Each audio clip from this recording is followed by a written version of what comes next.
பிதாவே உம்மை ஸ்தோத்திரிக்கிறோம் அப்பா. உம்முடைய வார்த்தைகளை பரிசுத்த ஆவியானவரை கொண்டு நீர் பேசுங்க. நீரும் உம்முடைய குமாரனும் பரிசுத்த ஆவியானவரும் மகிமைப்படும்படியாய் சபை பக்தி விருத்தி அடையும்படியான நல்ல வார்த்தைகளை அடியனுடைய வாயில வைக்கும்படியாய் செபிக்கிறோம். வந்திருக்கிற ஒவ்வொருவருக்கும் பிரயோஜனம் உள்ள காரியங்களை கர்த்தர் கொடுங்க. இயேசுவின் மூலம் எங்கள் நல்ல பிதாவே, ஆமென்.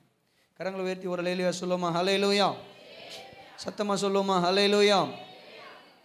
தானியேலுடைய வாழ்க்கையில் தானியேல் பெற்ற ஆவிக்குரிய வெற்றிகள் என்கிற தலைப்பில் ஒரு சில காரியங்களை தொடர்ந்து தியானிக்க தேவன் நமக்கு கிருபை செய்திருக்கிறார். கடந்த 3 வாரங்களாக தானியேலுடைய ஆவிக்குரிய வெற்றிகள் அப்படின்னு சொல்லிட்டு ஒவ்வொரு வாரமும் ஒவ்வொரு காரியத்தை நாம் தியானித்து கொண்டிருக்கிறோம். அதில் முதலாவது தானியேல் உடைய வெற்றிக்கான மிக முக்கியமான காரணம் தானியேல் தன்னுடைய பரிசுத்தத்தை காத்து கொண்டான் என்று சொல்லி கவனித்தோம். ரெண்டாவதாக தானியேல் தன்னுடைய விசுவாசத்தை காத்து கொண்டான். எத்தனை முறை தேவனை மறுதலிப்பதற்கான வாய்ப்புகள் வந்தும் தேவனை மறுதலிக்காமல், தேவன் மீது தனக்கு இருக்கிற விசுவாசத்தை மறுதலிக்காமல் தன்னுடைய விசுவாசத்தை தானியேல் காத்து கொண்டான் என்பதை நம்ம தியானிக்க கர்த்தர் உதவி செய்தார். அடுத்தபடியாக தானியேல் தன்னுடைய ஜெப ஜீவியத்தை என்ன பண்ணா அப்படின்னு சொல்லிக்கிட்டீங்கன்னா காத்து கொண்டான் என்று நம்ம என்ன பண்ணோம், தானியேலை குறித்து தியானிக்க தேவன் நமக்கு உதவி செய்தார். தொடர்ந்து இந்த நாளிலும் கூட தானியேலுடைய வெற்றிக்கான 4வது மிக முக்கியமான இந்த 4 காரியம் நம்முடைய வாழ்க்கையில் இருக்குமானால் நாம் பெரிய காரியங்களை இந்த பூமியில் பிசாசு நமக்கு விரோதமாக எப்படிப்பட்ட போராட்டங்களையும் பலவீனங்களையும் அல்லது நம்ம வளராத அளவுக்கு அவன் எப்படிப்பட்ட தடைகளை கொண்டு வந்தாலும் கர்த்தர் அவைகள் எல்லாவற்றையும் தாண்டி நாம் ஜெயித்து மேலே வர கர்த்தர் உதவி செய்வார். அல்லேலூயா. தானியேல் தன்னுடைய பரிசுத்தத்தை காத்து கொண்டான், விசுவாசத்தை காத்து கொண்டான், ஜெப ஜீவியத்தை காத்து கொண்டான். 4வதாக வாசிக்கலாம். தானியேல் 2வது அதிகாரத்தின் 20வது வசனத்திலிருந்து 23வது வசனம் வரைக்கும் நாம் வாசிக்க கேட்போம். தானியேல் 2வது அதிகாரம் 20லிருந்து 23 வரை. பின்பு தானியேல் சொன்னது, தேவனுடைய நாமத்துக்கு என்றென்றைக்கும் சதா காலங்களிலும் ஸ்தோத்திரம் உண்டாவதாக. ஞானமும் வல்லமையும் அவருக்கே உரியது. அவர் காலங்களையும் சமயங்களையும் மாற்றுகிறவர், ராஜாக்களை தள்ளி ராஜாக்களை ஏற்படுத்துகிறவர், ஞானிகளுக்கு ஞானத்தையும் அறிவாளிகளுக்கு அறிவையும் கொடுக்கிறவர். அவரே ஆழமும் மறைபொருளுமானதை வெளிப்படுத்துகிறவர். இருளில் இருக்கிறதை அவர் அறிவார், வெளிச்சம் அவரிடத்தில் தங்கும். என் பிதாக்களின் தேவனே, நீர் எனக்கு ஞானமும் வல்லமையும் கொடுத்து நாங்கள் உம்மிடத்தில் வேண்டிக் கொண்டதை இப்பொழுது எனக்கு அறிவித்து ராஜாவின் காரியத்தை எங்களுக்கு தெரிவித்தபடியினால் உம்மை துதித்து புகழுகிறேன் என்றான். கரங்களை உயர்த்தி ஒரு ஹல்லேலூயா சொல்லுவோமா? ஹல்லேலூயா. ஆண்டவருடைய நாமத்துக்கு மகிமை உண்டாவதாக. தானியேல் 4வதாக தன்னுடைய வாழ்க்கையில் தாழ்மையை காத்து கொண்டான். ஆமென். எதை காத்து கொண்டான்? தாழ்மையை காத்து கொண்டான். தானியேல் பரிசுத்தத்தை காத்து கொண்டான். தானியேல் விசுவாசத்தை காத்து கொண்டான். தானியேல் ஜெப ஜீவியத்தை காத்து கொண்டான். 4வதாக தானியேல் தாழ்மையை காத்து கொண்டான். ஹல்லேலூயா. இடத்துல வாசிக்கிறோம், ஆண்டவருடைய நாமத்திற்கு மகிமை உண்டாவதாக. ராஜாவுக்கு ஒரு சொப்பனம், நேபுகாத்நேசர் ராஜாவுக்கு ஒரு சொப்பனம் தோன்றுகிறது.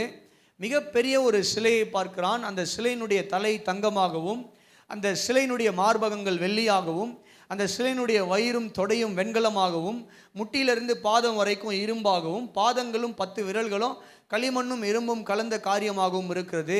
ஒரு பெரிய கல் புரண்டு வந்து வானத்திலிருந்து வந்து அந்த சிலையை மோதி என்ன பண்ணுதுன்னு சொல்லி கேட்டிங்கன்னா நொறுக்கி போடுகிறது அப்படின்னு சொல்லி இந்த தரிசனத்தை பார்க்கும் பொழுது, இந்த தரிசனத்தை குறித்ததான இந்த சொப்பனத்தை குறித்ததான விளக்கத்தை அறிந்து கொள்ளும்படியாய் ராஜா தேசத்தில் இருக்கிற சாஸ்திரிகளையும் ஞானிகளையும் அழைத்து, எனக்கு ஒரு சொப்பனம் வந்தது, அதுக்கான விளக்கத்தை சொல்லுங்க அப்படின்னு சொல்லி என்ன பண்ணுறான்னா கேட்குறான். அப்போது எல்லாரும் என்ன சொல்கிறாங்கன்னா, அந்த சொப்பனத்தை சொல்லுங்கள், நாங்கள் அர்த்தம் சொல்கிறோம் அப்படின்னு சொன்னபோது, இல்லை நான் சொப்பனத்தை சொன்னால் நீ என்ன பண்ணுவ, இஷ்டத்துக்கு ஏதாவது ஒரு அர்த்தம் சொல்லுவ. சொப்பனத்தை நான் சொன்னேன்னா நம்ம ஆளுங்க இன்றைக்கி பைபிள்லேருந்து எடுத்து இஷ்டத்துக்கு ஒரு அர்த்தம் சொல்கிறாங்க இல்லையா, அந்த மாதிரி என்ன பண்ணுவீங்கன்னா நீங்கள் இஷ்டத்துக்கு அர்த்தம் சொல்லுவீங்க. சொப்பனம் என்னன்றதையும் நீங்களே சொல்லணும், அதனுடைய அர்த்தத்தையும் நீங்களே தான் சொல்லணும் அப்படின்னு சொல்லும் பொழுது யாராலையும் ராஜாவுக்கு வந்த சொப்பனம் என்ன என்பதுக்கான என்ன சொப்பனம் வந்ததுன்னோ அவர்களுக்கு அவர்களால் கண்டுபிடிக்க முடியவில்லை. அதனுடைய அர்த்தத்தையும் அவர்களால் அறிந்து ராஜாவுக்கு வெளிப்படுத்த முடியவில்லை. ஆகவே ராஜா தேசத்தில் இருக்கிற சகல சாஸ்திரிகளையும் ஞானிகளையும் கொன்று போடுங்கள் என்கிற கட்டளையிட்டது நிமித்தம் தானியேலுக்கு இந்த செய்தி கேள்விப்பட்டு தானியேல் என்ன பண்ணுறான்னா, அந்த குறித்த அதிகாரியின் இடத்துல பேசி, எங்களுக்கு கொஞ்ச காலம் நேரம் கொடுங்க, நாங்கள் ராஜாவுக்கு உதவி செய்கிறோம் என்று சொல்லி தானியேல் புறப்பட்டு போய் தன்னுடைய நண்பர்கள் சாத்ராக், மேஷாக், அபத்நேகோவை அழைத்து இந்த காரியங்களை எல்லாம் சொல்லி, தானியேலும் சாத்ராக்கும் மேஷாக்கும் அபத்நேகோ ஆகிய 4 நபர்களும் இணைந்து என்ன பண்ணுறாங்கன்னு சொல்லிக்கிட்டீங்கன்னா ஜெபிக்கிறார்கள். இவர்கள் ஜெபிக்கும் பொழுது 19வது வசனத்தில் வேதத்தில் வாசிக்கிறோம், பின்பு ராக்காலத்தில் தரிசனத்தில் தானியேலுக்கு மறைபொருள் வெளிப்படுத்தப்பட்டது. ஆமென். அப்பொழுது தானியேல் பரலோகத்தின் தேவனை ஸ்தோத்தரித்தான். அதுதான் இன்னைக்கு முக்கியமான ஒரு காரியம். தானியேல் அவனுடைய நண்பர்களோடு கூட இணைந்து ஜெபிக்கிறான். ஆண்டவரே, ராஜாவுக்கு வந்த சொப்பனம் என்ன என்பதையும் அந்த சொப்பனத்தினுடைய அர்த்தம் என்ன என்பதையும் எங்களுக்கு என்ன பண்ணுங்க, வெளிப்படுத்தி கொடுங்க.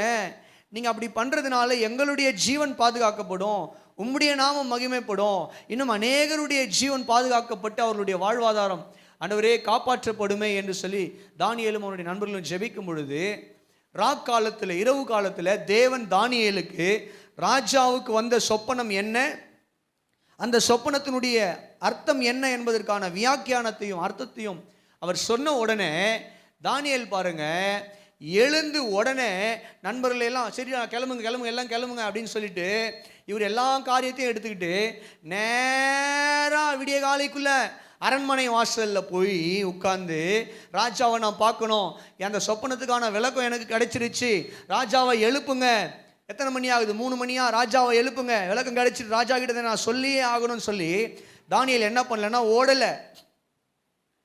புரியுதா உங்களுக்கு, விளங்குதா? வெளிப்பாடு கிடைச்ச உடனே தானியேல் என்ன பண்ணல, வெளிப்பாடை எடுத்துக்கிட்டு உடனே நான் ஓடுறேன். இரவு 2 மணியா, 3 மணியா, 4 மணியா, 5 மணியா, உடனே நான் போய் ராஜாவை தட்டி எழுப்பி, ராஜா எவ்வளவு தூக்கத்தில் இருந்தாலும் நான் இந்த காரியத்தை சொன்னேன்னா நிச்சயமா ராஜா கோவப்பட மாட்டாரு, என்னை கட்டி அணைச்சி முத்தமிட்டு எனக்கு வெகுமானங்களை வெகுமதிகளை கொடுத்து என்னை புகழுவார் என்று சொல்லி உடனே இரவு நேரத்திலேயே இந்த தானியேல் என்ன பண்ணலன்னு சொல்லி கேட்டீங்கன்னா புறப்பட்டு போகவில்லை. தானியேல் என்ன செஞ்சாரு அப்படின்னு சொல்லி கேட்டீங்கன்னா, உடனே இந்த மறைபொருள் வெளிப்படுத்தப்பட்ட உடனே தானியேல் பரலோகத்தின் தேவனை ஸ்தோத்தரித்தான். ஸ்தோத்தரித்து தானியேல் செய்த ஜபத்தை தான் 20வது வசனத்திலிருந்து 23வது வசனம் வரைக்கும் நம்ம படித்தோம். இந்த செய்தியினுடைய கீ வேர்ஸாக நம்ம என்ன பண்ணோம் அப்படின்னு சொல்லிட்டு அதை படித்தோம். தானியேல் என்ன பண்ணுறாருன்னா ஜெபிக்கிறார். அப்போது கவனிங்க, தானியேலை தேவன் உயர்த்தி வைத்திருந்தார், தேசத்தில் நல்ல பதவியில் உயர்த்தி வைத்திருந்தார். இப்போ வெளிப்பாடு தேவைப்பட்ட உடனே இந்த வெளிப்பாடையும் ஆண்டவர் கொடுத்த உடனே தானியேலுக்கு நல்லாவே தெரியும், இந்த வெளிப்பாடை ராஜாவின் இடத்துல சொன்னால் ராஜா நல்ல வெகுமானங்களை கொடுப்பார் என்பதும் தானியேலுக்கு நன்கு அறிந்திருந்தார். தானியேல் அப்படி அறிந்திருந்தோம். தானியேல் என்ன பண்ணுறாருன்னு சொல்லி கேட்டிங்கன்னா, தன்னுடைய இருதயத்தில் பெருமை கொள்ளாமல், தன்னுடைய இருதயத்தில் அவர் பெருமை கொண்டு ராஜாவினிடத்தில் ஓடாமல் அவர் என்ன பண்ணுறாருன்னு சொல்லி கேட்டிங்கன்னா, தேவனுக்கு முன்பதாக தன்னை தாழ்த்துகிறார். லேலோயா. ஆண்டவரே, இந்த மறைபொருளை எனக்கு வெளிப்படுத்தின தேவன் நீர்தான் அப்படின்னு சொல்லி என்ன பண்ணுறாருன்னு சொல்லி கேட்டிங்கன்னா, அவர் ஒரு அற்புதமான ஒரு ஜெபத்தை என்ன பண்ணுறாருன்னு சொல்லி கேட்டிங்கன்னா அவர் செய்கிறதை 23வது வசனம் வரைக்கும் நம்ம பார்க்கிறோம். ஒரு அல்லேலூயா சொல்லுங்களேன், சத்தமாக தான் சொல்லுங்களேன்.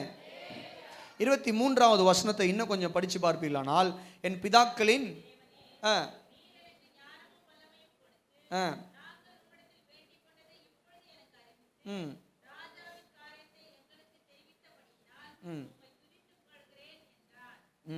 ஹல்லேலூயா, சத்தமா சொல்லுங்களேன். என்ன சொல்றாரு? என் பிதாக்களின் தேவனே, நீர் எனக்கு ஞானமும் வல்லமையும் கொடுத்து நாங்கள் உம்மிடத்தில் வேண்டிக் கொண்டதை இப்பொழுது எனக்கு அறிவித்து ராஜாவின் காரியத்தை எங்களுக்கு தெரியப்படுத்தினபடியினால் உம்மை துதித்து என்ன பண்ணுகிறேன், புகழுகிறேன் என்றான். ஒரு அல்லேலூயா சொல்லுங்களேன். ஆண்டவரே, எனக்கு வெளிப்படுத்தினீங்க, அது நீங்கள் எனக்கு மாத்திரம் வெளிப்படுத்தினதில்லை, என்னுடைய நண்பர்கள் சாத்ராக், மேஷக், அபத்நேகோ அவர்களுக்கும் சேர்த்து தான் எனக்காக நீங்கள் என்ன பண்ணியிருக்கிறீங்கன்னா வெளிப்படுத்தி இருக்கிறீங்க. ஆகவே இது இது என்னால் உண்டானது அல்ல, இது என்னுடைய காரியம் அல்ல, என்னால் உண்டானது அல்ல, இது நீர் வெளிப்படுத்தின உம்முடைய ஞானமும் வல்லமையும். கரங்களை தட்டி ஒரு அல்லேலூயா சொல்லுங்களேன். அல்லேலூயா சொல்றாரு பாருங்க 23வது வசனம். என் பிதாக்களின் தேவனே, நீர் எனக்கு ஞானமும் வல்லமையும் கொடுத்து. அப்படின்னா ஞானமும் வல்லமையும் எனக்குள்ளேயே இருந்தது, அதனால நீங்க எனக்கு இதை கொடுத்தீங்க அப்படின்னு சொல்லல. நான் பெரிய ஞானி ஆண்டவரே, அதனால எனக்கு வெளிப்படுத்தினீங்க. நான் வல்லமையான ஒரு மனுஷன், அதனால எனக்கு வெளிப்படுத்தினீங்கன்னு சொல்லல. தானியேல் சொல்றாரு, ஆண்டவரே நீங்க தான் எனக்கு இந்த ஞானத்தையும் வல்லமையும், சொல்லுங்க பேசுங்க, கொடுத்தீங்க. இந்த ஞானத்தை கொடுத்தது நீங்க தான் ஆண்டவரே, இந்த வல்லமையை கொடுத்தது நீங்க தான், இந்த காரியத்தை எங்களுக்கு வெளிப்படுத்தி கொடுத்தது நீங்க தான். எங்களால் ஒன்றுமல்ல, நாங்கள் உம்மை நோக்கி கெஞ்சினோம், ஜெபித்தோம். நீர் எங்களுக்கு என்ன பண்ணீர் என்றால், எங்களுக்கு தயவு பாராட்டி உம்முடைய ஞானத்தை எங்களுக்கு வெளிப்படுத்தி கொடுத்தீர். அல்லேலூயா சொல்லுமா. ஆகவே உம்மை துதித்து புகழுகிறோம் என்று வெளிப்பாடு வந்த உடனே இந்த தானியேல் தேவனை புகழுகிறதை பார்க்கிறோம். இந்த காலை வேளையில் கவனிங்க, நம்முடைய வாழ்க்கையில் அநேக வேளைகளில் அநேக குடும்பங்கள் செய்கிற ஒரு மிக முக்கியமான தவறு என்ன அப்படின்னு சொல்லி கேட்டிங்கன்னா, அவர்களுடைய வாழ்க்கையில் உயர்வு வரும் பொழுது, தேவன் அவர்களை நல்ல நிலைமைக்கு கொண்டு வரும் பொழுது, அவர்கள் தேவனை மறந்து தேவனுக்கு புகழ்ச்சியையும் மகிமையும் செலுத்தாமல் அவர்கள் என்ன பண்ணுறாங்க அப்படின்னு சொல்லி கேட்டிங்கன்னா, மற்ற காரியங்களை நாடி ஓட ஆரம்பித்து விடுகிறார்கள். தானியேல் அப்படி ஓடவில்லை. எத்தனை உயர்வுகள் வந்தாலும், இன்னும் நிறைய காரியம் தானியேலை குறித்து படிக்க போகிறோம். எத்தனை உயர்வுகள் வந்தாலும், எத்தனை வெளிப்பாடுகள் வந்தாலும், எத்தனை காரியங்கள் தானியேலுடைய வாழ்க்கையில் தடைகள் வந்தாலும், அவைகளெல்லாம் மேற்கொண்டு வந்த தானியேல் எந்த சூழ்நிலையிலையும் உயர்வுகள் மத்தியில் தன்னை தாழ்த்த அறிந்திருந்த ஒரு மனிதனாயிருந்தான். அல்லேலூயா சொல்லுங்களேன். அப்போ இன்னைக்கு செய்தியினுடைய முக்கியமான காரியமே என்னன்னு சொல்லிக்கிட்டீங்கன்னா, தாழ்மை என்று சொல்லும் பொழுது நம்ம அநேக வேலைகளில் மனிதர்களிடத்தில் தாழ்மையாய் நடந்து கொள்ளும். உண்மைதான், மனிதர்களிடத்தில் தாழ்மை அவசியம் தான், நான் இல்லைன்னு சொல்ல மாட்டேன். ஆனால் முதலாவது தேவனிடத்தில் நம்மை தாழ்த்த வேண்டும். அதுதான் முக்கியமாக பார்க்க போகிறோம். அல்லேலூயா சொல்லுங்க, சத்தமா சொல்லுங்க. தேவனிடத்தில் தாழ்மை, தேவனிடத்தில் தாழ்மை. நாம் தேவனிடத்தில் நம்மை தாழ்த்துவதை தான் நான் அப்படி சொல்ல விரும்புகிறேன். இப்போ கவனிங்க, உயர்வின் மத்தியில் தாழ்மை. அல்லேலூயா. பொதுவாக தாழ்மையை குறித்து நான் இன்னைக்கு பேச போகிறதில்ல. பொதுவான தாழ்மை பொதுவாக பேசிடலாம், பல தடவை நிறைய பிரசங்கங்களில் அதை டச் பண்ணிட்டு தான் போகிறோம். ஆனால் உயர்வின் மத்தியில் தாழ்மை. தேவன் ஒரு மனிதனை உயர்த்தி வைத்திருக்கும் பொழுது, நல்ல அந்தஸ்தில் அந்த மனிதனை வைத்திருக்கும் பொழுது, அந்த சூழ்நிலையில் ஒரு மனிதனுக்கு தேவனிடத்தில் அந்த மனிதன் சேரும் பொழுது தேவன் மீது அந்த மனுஷனுக்கு ஒரு தாழ்மை இருக்க வேண்டும். அல்லேலூயா. யார் மீது தாழ்மை இருக்கணும்? தேவன் மீது அந்த மனிதனுக்கு என்ன பண்ணணும்? அந்த தாழ்மை தானியேலுக்குள்ள இருந்து. உயர்வின் மத்தியில் தாழ்மை. ராஜா அவனை உயர்த்தி வச்சிருந்தான் நல்ல ஸ்தானத்தில். இப்பயும் உயர்வு வரப்போகுது தானியேலுக்கு. ஆனாலும் தானியேல் தன்னை பெருமைப்படுத்தி கொள்ளாமல், தன்னை உயர்த்தி வைக்காமல் அவன் என்ன பண்ணுறான்னு சொல்லி கேட்டிங்கன்னா, தன்னை தாழ்த்துகிறான். அதுதான் வெற்றியினுடைய ரகசியமே. அல்லேலூயா சொல்லுமா, சத்தமா சொல்லுமா, நல்லா தான் கரங்களை உயர்த்தி சொல்லுங்களேன். அல்லேலூயா, ஹல்லேலூயா. ஆண்டவருடைய நாமத்திற்கு மகிமையும் கனமும் உண்டாவதாக. இந்த காலை வேளையில் உயர்வின் மத்தியில் நாம் தாழ்மையாய் இருக்க வேண்டும். நம்முடைய உயர்வுகள் மத்தியில் நாம் தாழ்மையாய் இருப்பது எப்படி? நம்முடைய உயர்வின் மத்தியில் ஒரு 3 காரியங்களை இந்த காலை வேளையில் உங்களுக்கு சொல்லிக் கொடுக்க நான் விரும்புகிறேன். முதலாவது, எந்த அளவுக்கு தேவன் நம்மை உயர்த்துகிறாரோ அந்த அளவுக்கு நாம் தேவனை தொழுது கொள்ளுகிறவர்களாக, தேவனை சேவிக்கிறவர்களாக இருக்க வேண்டும். அப்படின்னா தேவனை சேவிக்கிறவர்களாகவும் எழுதுகிறார். தேவனை worship and serve God as God lift you higher. தேவன் உங்களை உயர்த்தும் பொழுது அவரை சேவியுங்கள், அவருக்காக சேவை செய்யுங்கள். அதுதான் தாழ்மை. அல்லேலூயா. தேவன் நம்மை உயர்த்தும் பொழுது அவரை என்ன பண்ணணும்? சேவிக்கணும். சேவிக்கிறதுனா என்னதுன்னு சொல்லி கேட்டீங்கன்னா, அவரை தொழுது கொள்ளுவது. எந்த அளவுக்கு தேவன் நம்மை உயர்த்தி வைத்திருக்கிறாரோ அந்த அளவுக்கு தேவனை நம்ம என்ன பண்ணணும்னு சொல்லி கேட்டீங்கன்னா, நன்றியுள்ள இருதயத்தோடு அவரை தொழுது கொள்ள வேண்டும். அதே போல அவருக்கு சேவை செய்ய வேண்டும். அதுதான் தாழ்மை. அல்லேலூயா சொல்லுங்களேன், சத்தமா சொல்லுங்களேன். இன்னைக்கு அநேக சபைகளில் பாதங்களை எல்லாம் கழுவுவாங்க. பாதங்களை எல்லாம் கழுவுவாங்க. நம்ம கூட ஒரு காலத்தில் பண்ணோம், ஸ்டாப் பண்ணிட்டோம். தெளிவு வந்த உடனே அதெல்லாம் நிறுத்தியாச்சு. ஆரம்ப கால ஊழிய ஒரு 10 வருஷத்துக்கு முன்னாடி பண்ணியிருப்போம்னு நினைக்கிறேன். ஆனால் கவனிங்க, தப்பு கிடையாது. ஆண்டவர் அன்னைக்கு கால்களை கழுவ சொன்னதனுடைய அர்த்தம் தாழ்மையின் வெளிப்பாடு தான். அதில் எந்த மாற்று கருத்தும் கிடையாது. ஒரு வேதறிஞர் சொல்லும்போது இப்படியாய் சொன்னார், இன்னைக்கு கால்களை கழுவுவது தாழ்மையின் வெளிப்பாடு அல்ல. கால்களை கழுவுவது தாழ்மையினுடைய வெளிப்பாடு அல்ல. நமக்கு பிடிச்சவங்களுடைய காலை நம்ம என்ன பண்ணிடலாம், கழுவிட்டு போயிடலாம். சர்ச்சில் பாதம் கழுவு விடுறோம்னா உட்கார வைக்கும் பொழுது யாரை நமக்கு பிடிக்குமோ அந்த அக்காவை நமக்கு பிடிக்கும், அவங்க காலை கழுவிடலாம், கழுவிட்டு தாழ்மையை வெளிப்படுத்திட்டு போயிடலாம். ஆனால் இன்னைக்கு அது கிடையாது. ஒரு வேதறிஞர் சொல்லும் போது சொல்கிறாங்க, சபையில் அத்தனை மக்கள் யூஸ் பண்ணுற டாய்லெட் இருக்குது பார்த்தீங்களா, பாத்ரூம் டாய்லெட், அதை பெனாயில் ஊற்றி கழுவுறது தான் தாழ்மை அப்படின்றாரு. அந்த தாழ்மை ஒரு மனுஷனுக்குள்ளே வந்ததுன்னா அதுதான் தாழ்மை. அப்போ கவனிங்க, இந்த காலை வேளையில் நல்லா கவனிங்க, தேவன் நம்மை உயர்த்த எந்த அளவுக்கு தேவன் நம்மை உயர்த்துறாரோ அந்த அளவுக்கு தேவ சமூகத்தில், தேவனுடைய ராஜ்யத்தில் தேவனுக்காக நம்மை தாழ்த்துகிறவர்களாய் நாம் இருக்கும் பொழுதுதான் இந்த பூமியில் ஆவிக்குரிய காரியங்களில் வெற்றி அடைய முடியும். இல்லை என்றால் நாம் ஆவிக்குரிய வெற்றி உள்ளவர்கள் அல்ல. பூமிக்குரிய வெற்றியெல்லாம் ஈஸியாக அடைஞ்சிடலாம். பூமிக்குரிய வெற்றி என்பது வேற. இன்னைக்கு நிறைய சபைகள் அதை தான் பிரசங்கித்துக் கொண்டிருக்கிறார்கள். அது கிடையாது. பூமிக்குரிய வெற்றி நம்முடைய நோக்கம் அல்ல. ஆவிக்குரிய வெற்றி நமக்கு இருக்குமானால் கர்த்தர் பூமிக்குரிய வெற்றிகளை எல்லாம் அவர் பார்த்து கொள்வார். அல்லேலூயா சொல்லுங்க. ஆண்டவர் நாமத்துக்கு மகிமை உண்டாவதாக. அப்போ கவனிங்க, பெருமை ஒரு மனிதனுக்குள்ள, அதாவது உயர்வடையும் பொழுது பெருமை வராத அளவுக்கு நாம் ஜாக்கிரதையாக இருக்க வேண்டும். தானியேல் அந்த காரியத்தில் மிக ஜாக்கிரதையாக இருந்தார். உயர்வு வரும் பொழுது, வெளிப்பாடு வரும் பொழுது தன்னை தான் மெச்சிக்கொள்ளாமல், தன்னைத்தான் போயிட்டு ராஜாவினிடத்தில் பெருமை அடித்து கொள்ளாமல் ரொம்ப அவர் என்ன பண்ணாருன்னு சொல்லிட்டீங்கன்னா, தேவ சமூகத்தில் தேவனை புகழ்ந்து தன்னை தாழ்த்துகிற காரியத்தை நம்மால் பார்க்க முடிகிறது. அவர் கவனிங்க, தாழ்மை என்பது, தேவனிடத்தில் தாழ்மை என்பது நாம் பாதங்களை கழுவுவதோ இல்லை மற்ற காரியங்களை செய்வதோ அல்ல. தேவனிடத்தில் தாழ்மை என்பது முதலாவது எதை குறிக்குதுன்னு சொல்லி கேட்டீங்கன்னா, எந்த அளவுக்கு தேவன் நம்மை உயர்த்துகிறாரோ அந்த அளவுக்கு நாம் அவரை தேட வேண்டும், அவரை ஆராதிக்க வேண்டும், அவருக்காக சேவை செய்ய வேண்டும். அதுதான் தாழ்மை. அல்லேலூயா.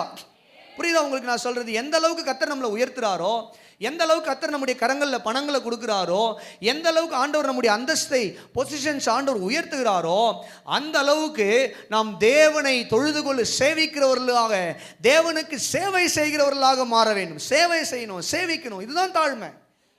தேவனை சேவிக்காமல், தேவனுக்கு சேவை செய்யாமல், சர்வ வல்லமையுள்ள கர்த்தரை சேவிக்காமல், அவருக்கு சேவை செய்யாமல் நாம் பாதங்களை கழுவுவதோ இல்லை மற்ற காரியங்களை, சடங்காச்சாரியமான காரியங்களை செய்வது தாழ்மை என்று நினைத்து கொண்டிருப்போமானால் அது நம்மை நாமே வஞ்சித்து கொள்கிற ஒரு காரியமாக இருக்கும். நம்ம செய்கிற வேலைகளுக்கெல்லாம் கர்த்தர் பலன் கொடுப்பார். நம்ம பெருக்கிறது, இது எல்லாம் பண்ணுறதுலாம் அது ஒரு வேலை தான். ஆனால் மெய்யான தாழ்மையினுடைய வெளிப்பாடு எது? மெய்யான தாழ்மையினுடைய வெளிப்பாடு நாம் எந்த அளவுக்கு உயர்ந்தாலும் கர்த்தரை சேவிக்கவும் கர்த்தருக்கு சேவை செய்யவும் மறந்து விடக்கூடாது. அல்லேலூயா சொல்லுங்க. ஆண்டவர் நாமத்திற்கு மகிமை உண்டாவதாக. தானியேல் 6வது அதிகாரத்தின் 10வது வசனத்தை வாசிக்க கேட்போம். தானியேல் 6:10. தானியேலோ என்றால்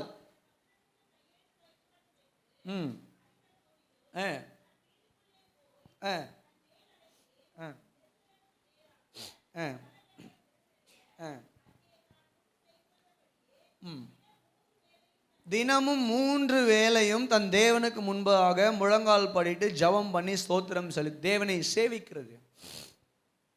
வர்ஷிப்பிங் காட், தேவனை தொழுது கொள்ளுவது. ஜெபம் என்பது தேவனுடைய தொழுகையில் ஒரு பகுதியாக இருக்கிறது. கவனிங்க, தானியேலுடைய வாழ்க்கையில் அவர் எந்த சூழ்நிலையிலையும், உயர்வான சூழ்நிலையிலையும் தேவனை தொழுது கொள்வதை அவர் என்ன பண்ணலன்னு சொல்லி கேட்டிங்கன்னா அவர் விட்டு விடவில்லை. He was always ready to worship God. இப்போ தானியேல் இருக்கிற பொசிஷன் என்னன்னு சொல்லிக்கிட்டு நல்ல உயர்வான பதவி தான். இந்த பதவியில் இருக்கிற நான் ஜெபம் பண்ணால் என்னையே அரெஸ்ட் பண்ணி என்ன பண்ணுவாங்க, சிங்கக்கெபிக்குள்ளே போடுவாங்கன்றது தெரிந்துமே தானியேல் என்ன பண்ணுறாருன்னு சொல்லிக்கிட்டா ஜெபிக்கிறார். அல்லேலூயா. சிங்கக்கெபியிலிருந்து தானியேலை கர்த்தர் விடுவித்த பின்பதாகவும் கூட தானியேல் என்ன பண்ணுறான்னு சொல்லிக்கிட்டீங்கன்னா பெருமை அடையவில்லை, அவன் தேவனுக்கு மகிமை செலுத்துகிறதை பார்க்க முடிகிறது. அல்லேலூயா. சத்தமா சொல்லுங்க. ஆண்டவருடைய நாமத்துக்கு மகிமை உண்டாவதாக. அப்போ இந்த காலை வேளையில் வேதத்தில் பல உதாரணங்களை காண்பித்து கொடுக்க முடியும். நெகேமியா என்கிற ஒரு மனிதன் இருந்தான். கடந்த நாட்களில் பைபிள் காலேஜில் இந்த நெகேமியா புத்தகத்தை குறித்து எடுத்திருந்தேன். லெசன் எடுத்துகிட்டு இருக்கும்போது அப்போ இந்த நெகேமியாவை குறித்து படிங்க, கொஞ்சம் படித்து பாருங்கள் வீட்டில் இருக்கும்பொழுது. ராஜாவுனுடைய அரண்மனையில் பானபாத்திரக்காரனாக இருக்கக்கூடியவன், ராஜாவுனுடைய butler, he was a king's butler. ராஜாவுக்கு திராட்சரசம் கொடுக்கக்கூடிய ஒரு நம்பகத்தகுந்தமான வேலையை செய்கிறவன். ராஜாக்கள்லாம் கொடுத்த உடனே குடிச்சிட மாட்டாங்க. முதல்ல இந்த பட்லர் என்ன பண்ணணும்? குடிக்கணும். அதுக்கப்புறம் தான் ராஜா என்ன பண்ணுவார்? குடிப்பார். அப்போது ராஜா அவனை எந்த அளவுக்கு நம்பியிருப்பார் பாருங்க இல்லையா? அந்த அளவுக்கு நம்பகத்தகுந்த மனிதன். he was a well settled man. he was a well settled அப்படின்னா ராஜா அவனுடைய அரண்மனையில் வேலை, நல்ல கோட்ரஸ், நல்ல சம்பளம், நல்ல சாப்பாடு. என்ன வேணுங்க சொல்லுங்க? வேற என்ன வேணும்?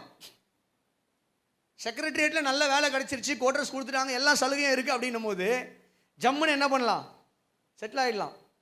ராஜா அவனுடைய பேலஸில் சரியான வேலை, அருமையான வேலை, நல்ல சாப்பாடு, நல்ல அவருக்கு கோட்ரஸ், எல்லாத்தையும் சகல வசதிகளையும் ராஜாவினுடைய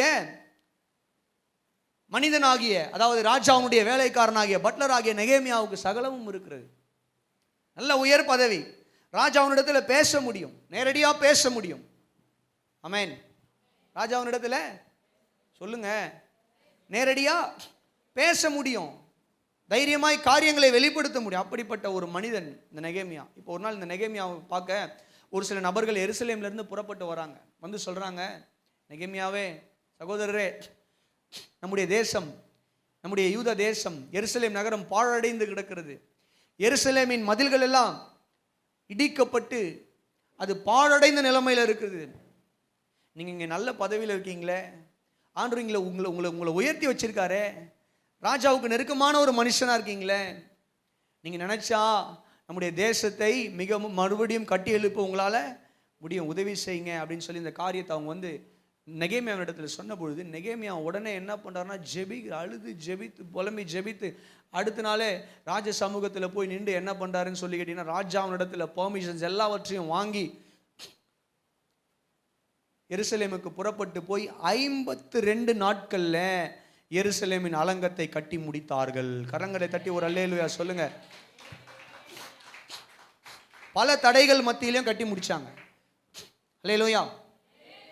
அப்ப என்ன சொல்ல வர இந்த காலை வேளையில நல்லா கவனிங்க. தானியேல் நெகேமியாவை தேவன் உயர்த்தி வைத்திருந்தார். எருசலேம் தேசத்தில் வாழ இருக்கக்கூடிய ஜனங்கள் பாழாய் கிடக்கிறார்கள், தேசம் பாழாய் கிடக்கிறது, தேசத்தின் மதில்கள் பாழாய் கிடக்கிறது. ஆனால் நெகேமியா ராஜ்ய அரண்மனையில் நல்ல உயர் பதவியில் நல்ல சம்பளத்தில் இருக்கக்கூடிய மனிதனாய் இந்த நெகேமியா இருந்தான். நெகேமியா இடத்துல இந்த செய்தி வந்த உடனே நெகேமியா என்ன பண்ணிக்கலான்னா, அப்படியா சரிப்பா நான் ஜெபம் பண்ணிக்கிறேன், பார்த்து போயிட்டு வாங்க அப்படின்னு சொல்லி எல்லாருக்கும் பாக்கெட்டில் ஒரு 100 ரூபா வச்சு என்ன பண்ணலாம், ஒரு ஆளுக்கு 1 கிலோ ஆப்பிள் ஆரஞ்சு பழம்லாம் கொடுத்து சந்தோஷமாக என்ன பண்ணுங்க, போயிட்டு வாங்க, என்னால் முடிஞ்ச முயற்சிகளை நான் சொல்கிறேன், ராஜா கிட்ட பேசி பார்க்குறேன் அப்படின்னு சொல்லி அனுப்பிட்டு அதுக்கப்புறம் 2வது தடவை வந்து ராஜா கிட்ட பேசினப்பா ராஜா ஒன்றும் சரியா ரெஸ்பாண்ட் பண்ணுற மாதிரி இல்லைன்னு சொல்லி அனுப்பியிருக்கலாம். ஆனால் நெகேமியா அதை பண்ணலை. நெகேமியா உயர்ந்த ஸ்தானத்தில் இருந்தோம், நல்ல கவனிங்க, உயர்ந்த ஸ்தானத்தில் இருந்தோம், ராஜ அரண்மனையில் சகல வசதிகளோடு கூட இருந்தோம். நெகேமியா என்ன பண்ணுறாருன்னு சொல்லிக்கிட்டீங்கன்னா, தன்னுடைய ஜனங்கள் தேவனுடைய நகரம் பாழாய் கிடக்கிறது, தேவனுடைய நகரத்தின் மதில்கள் பாழாய் கிடக்கிறது, தேவனுடைய பட்டணம் அலங்கோலமாய் இருக்கிறது, அதை கட்டி எழுப்ப வேண்டும் என்று அவன் தன்னை தாழ்த்தி புறப்பட்டு வந்து மக்களோடு மக்களாக ஜனங்களோடு ஜனங்களாக ஒவ்வொரு நாள் 52 நாட்களும் பல போராட்டங்கள், கிட்டத்தட்ட 7 முறை இந்த பணியை தடை செய்ய சத்துருக்கள் வந்து தடை செய்தாங்க. அதில் ஒரு சில முறைகள் நெகேமியாவை கொலை செய்வதற்கான திட்டங்களையும் செய்து என்ன பண்ணாங்கன்னா கொண்டு வந்தாங்க. நல்ல கவனிங்க, ராஜ அரண்மனையில் நல்ல பதவியில் இருக்கக்கூடிய ஒரு மனிதன் தன்னுடைய சகல மேன்மைகளையும் விட்டு வந்து இந்த ஜனங்களோடு ஜனங்களாக மக்களோடு மக்களாக இணைந்து என்ன பண்ணுறாருன்னு சொல்லி கேட்டிங்கன்னா, தேவனுடைய நகரத்தின் அலங்கத்தை கட்டி எழுப்புகிறான். 52 நாளில் கட்டி முடிக்கிறான். கரங்களை தட்டி ஒரு அல்லேலூயா சொல்லுங்க. அல்லேலூயா சத்தமா சொல்லுங்களேன். தேவஜனமே, கர்த்தர் எஸ்தரை உயர்த்தி வைத்திருந்தார். ராணியாக, அடிமையாக கொண்டு வரப்பட்டவங்க தான். எல்லாம் இதே கதை தான். நெகேமியா போல வந்தவங்க தான் எஸ்தரும், தானியேலை போல வந்தவங்க தான் எஸ்தரும், ஷாத்ராக் மேஷாக் அபத்நேகோவை போல வந்தவங்க தான் எஸ்தரும். ஆனால் போன எல்லா இடங்கள்லையும் இவங்க எல்லாரையுமே கர்த்தர் பாருங்க நல்ல பதவியில் உயர்த்தி வச்சிருந்தார். எஸ்தரை ராணியாவே மாத்திட்டார். ஆமென். எஸ்தரை ராணியாகவே மாற்றி வச்சிருந்தார் கர்த்தர். இப்போ ஒரு கட்டம் வந்தது, தேவனுடைய மக்கள் எல்லாரையும் அழிக்க ஆமான் திட்டமிட்டு இருக்கிறான். ஆமான் என்கிற ஒரு கொடியவன், ஆமான் என்கிற ஒரு துன்மார்க்கன் யூதர்கள் அனைவரையும் அழித்து போட திட்டமிட்டு இருக்கிறான் என்கிற செய்தியை எஸ்தர் கேள்விப்பட்டு ராஜ சமூகத்தில் தைரியமாக, நான் செத்தாலும் பரவாயில்ல, நான் செத்தாலும் பரவாயில்ல அப்படின்னு சொல்லிட்டு. அப்படின்னா என்ன அர்த்தம்? சில நேரம் அன்னைக்கு இருந்த சட்டப்படி அப்பாயின்மெண்ட் வாங்காமல் ராஜா அவனிடத்தில் போனால் ராஜா பார்ப்பார். அவர் மூடு எப்படி இருக்குமோ தெரியாது. நல்ல மூடாக இருந்ததுன்னா அவர் செங்கோலை நீட்டுவார், நீட்டினா உள்ளே வரலாம். இல்லை வேற ஏதாவது சைன் காட்டினாரு அப்படின்னா வந்தவங்களை கொன்றுவாங்க. அரண்மனையில் இருக்கிறாங்க பார்த்தீங்களா சோல்ஜர்ஸு, கொண்டு போய் என்ன பண்ணுவாங்க? கொலை பண்ணிடுவாங்க. யார் சமூகத்தில் துணிகரமாக வந்து நிற்கிற நீ? ராஜாவின் சமூகத்திலேயே எந்த ஒரு அப்பாயின்மெண்ட் இல்லாமல் துணிகரமாக வருவியா நீ? கொன்றுவேன். அதுதான். அதனால தான் அந்த அம்மா பயப்படுறாங்க. ஆனாலும் மொர்தெகாய் சொன்ன வார்த்தைகள் எல்லாம் கேட்டு உற்சாகம் அடைந்து தன்னை தாழ்த்தி, தான் ராணியாக இருந்தாலும், என் ஜீவனே போனாலும், என்னுடைய பதவியே போனாலும் பரவாயில்லை, நான் தேவனுடைய ஜனங்கள் சாகிறதை என்ன பண்ண மாட்டேன், பார்க்க முடியாது என்னால்.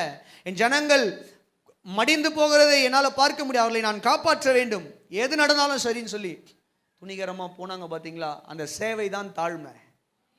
அல்லேலூயா.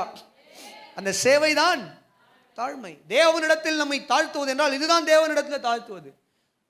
எந்த அளவுக்கு தேவன் நம்மை உயர்த்தி வைத்திருக்கிறாரோ அந்த அளவுக்கு தேவனுக்காக சேவை செய்யவும், அந்த அளவுக்கு தேவனுக்காக தேவனை சேவிக்கவும் நாம் முன்வருவதுதான் தாழ்மை.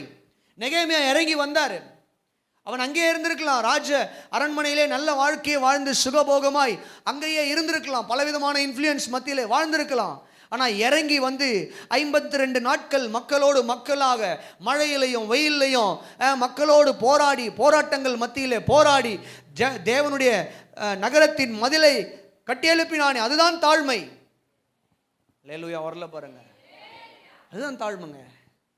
அல்லேலூயா சொல்லுங்களேன். அதுதான் தாழ்மை. நம்ம தாழ்மைன்னு நினச்சிக்கிறது எல்லாமே வந்து நம்ம கையெடுத்து கும்புறதோ, இல்லை குனிஞ்சு வரவேற்கிறதோ, இல்லை பாதங்களை கழுவுறதோ, இல்லை ரொம்ப ஒருத்தவங்க சாப்பிட்ட அந்த காரியங்களை எடுத்து, இதெல்லாம் நம்ம தாழ்மை நினச்சிக்கிறோம். ஒரு விதத்தில் உலக ரீதியாக ஒரு விதத்தில் இவைகள் எல்லாம் தாழ்மையாக ஏற்றுக்கலாம். ஆனால் தேவனுடைய பார்வையில் தேவனிடத்தில் இவைகள் எல்லாம் தாழ்மை கிடையாது. தேவனிடத்தில் தாழ்மை எது? மனிதர்களிடத்தில் தாழ்மை வேணா அப்படி வச்சுக்கலாம். அவர் ரொம்ப தாழ்மையாக நடந்து பாருங்க. எப்படிங்க சொல்றீங்க? நான் சாப்பிட்ட தட்டெல்லாம் எடுத்து வைப்பாருங்க.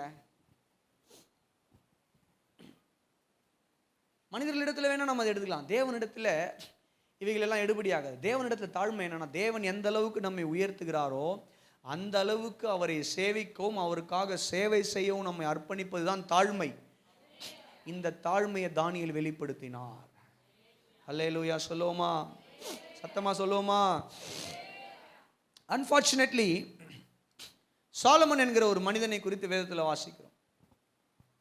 தேவன் இந்த மனிதனை ராஜ்ய பதவியில் உயர்த்தி சகல நன்மைகளையும் ஆசீர்வாதங்களையும் கொடுத்திருந்தார். சாலமனுக்கு இல்லாததே கிடையாதான். அவன் சொல்றான், இந்த பூமியில நான் அனுபவிக்காத காரியமே இல்லை. சாலமன் ஒரு காரியத்தை கண்களால் பார்த்து அதை இச்சித்து விட்டான் என்றால் அதை அடைந்து விடுவான். ஒரு இடத்துல போறான், ஒரு தேசத்துக்கு போகும்போது அங்கே ஒரு பெரிய அரண்மனையை பார்க்குறான்னா, இந்த அரண்மனை நல்லா இருக்கே, உடனே அதை பார்த்து என்ன பண்ணுவான்னா தன்னிடத்தில் இருக்கிற மந்திரிகள் எல்லாம் அழைத்து இந்த அரண்மனையை பார்த்துக்கோங்க, இதே மாதிரி நம்முடைய தேசத்தில் கட்டிடணும், இதை விட பயங்கரமாக கட்டணும். அவன் அனுபவிக்காத காரியமே கிடையாது. எல்லாவற்றையும் ஆண்டு அனுபவித்த ஒரு மனிதன் சாலமன். தேவன் அந்த அளவுக்கு அவனுக்கு என்ன பண்ணார்னா சம்பத்தை, ஆசீர்வாதத்தை கொடுத்துருந்தார், அனுகிரகம் கொடுத்துருந்தார். ஆனால் இவன் என்ன பண்ணான் தெரியுங்களா? ஆரம்ப நாட்களில் தேவ சமூகத்தில் இருந்த மனுஷன் தேவன் இவனை உயர்த்தி வைக்க உயர்த்தி வைக்க உயர்த்தி வைக்க உயர்த்தி வைக்க இவனுடைய பிஸ்னஸ் பெருகுது. பிஸ்னஸ் பெருகுதுன்னு சொல்லும் பொழுது இஸ்ரவேலின் ஆசீர்வாதம் பெருகுது. கர்த்தர் இவனுடைய பிஸ்னஸ் எல்லாம் என்ன பண்ணுறாருன்னா ஆசீர்வதிக்கிறார், வியாபாரத்தை ஆஸ்வதிக்கிறார். பொருளாதார ரீதியாக தங்கமும் வெள்ளியும் கொட்டி கிடக்குது இவனுடைய ராஜ்யத்தில். ஒரு பொருட்டாவே எண்ண மாட்டாங்களாம் சாலமனுடைய நாட்களில். ஜனங்களே வெள்ளியெல்லாம் ஒரு பொருட்டாவே எண்ண மாட்டாங்களாம். அந்த அளவுக்கு குப்பையை போல என்ன பண்ணுவாங்களாம், அவ்வளவு வெள்ளி சாலமனுடைய நாட்களில். அப்போ பாருங்க எந்த அளவுக்கு ஆஸ்வாதமாக இருந்திருக்கும்னு சொல்லி. அப்போ அப்படிப்பட்ட ராஜா, அப்படிப்பட்ட அந்தஸ்தை தேவனிடத்திலிருந்து பெற்றுக்கொண்ட மனுஷன் எந்த அளவுக்கு தேவனை தேடி இருக்கணும். இவன் என்ன பண்ணான்னு சொல்லி கேட்டிங்கன்னா, அந்நிய பெண்களை திருமணம் செய்து கொண்டு வந்து அந்த பெண்கள் காட்டுகிற அவர்களுடைய தெய்வங்களை என்ன பண்ணான்னு சொல்லி கேட்டிங்கன்னா, தெய்வங்களுக்கு பலிபீடங்களையும் விக்கிரக தோப்புகளையும் கோவில்களையும் கட்டினான். எந்த சாலமன் தேவனுக்கு ஆலயம் கட்டினானோ அதே சாலமன் தேவன் அல்லாத அநேக காரியங்களுக்கு என்ன பண்ணான்னு சொல்லி கேட்டிங்கன்னா, பலிபீடங்களை கட்டினான், விக்கிரக தோப்புகளை கட்டினான், விக்கிரக கோவில்களை கட்டினான். நடந்தது என்ன? அவனுடைய முடிவு ரொம்ப பரிதாபமாக இருந்தது. கடைசியில் அவன் விழுந்து போனவனாக நாம் பார்க்கிறோம். தேவனை விட்டு அவனை என்ன பண்ணாங்கன்னா, அந்த ஸ்திரீகள் எல்லாம் பிரிச்சுட்டாங்க.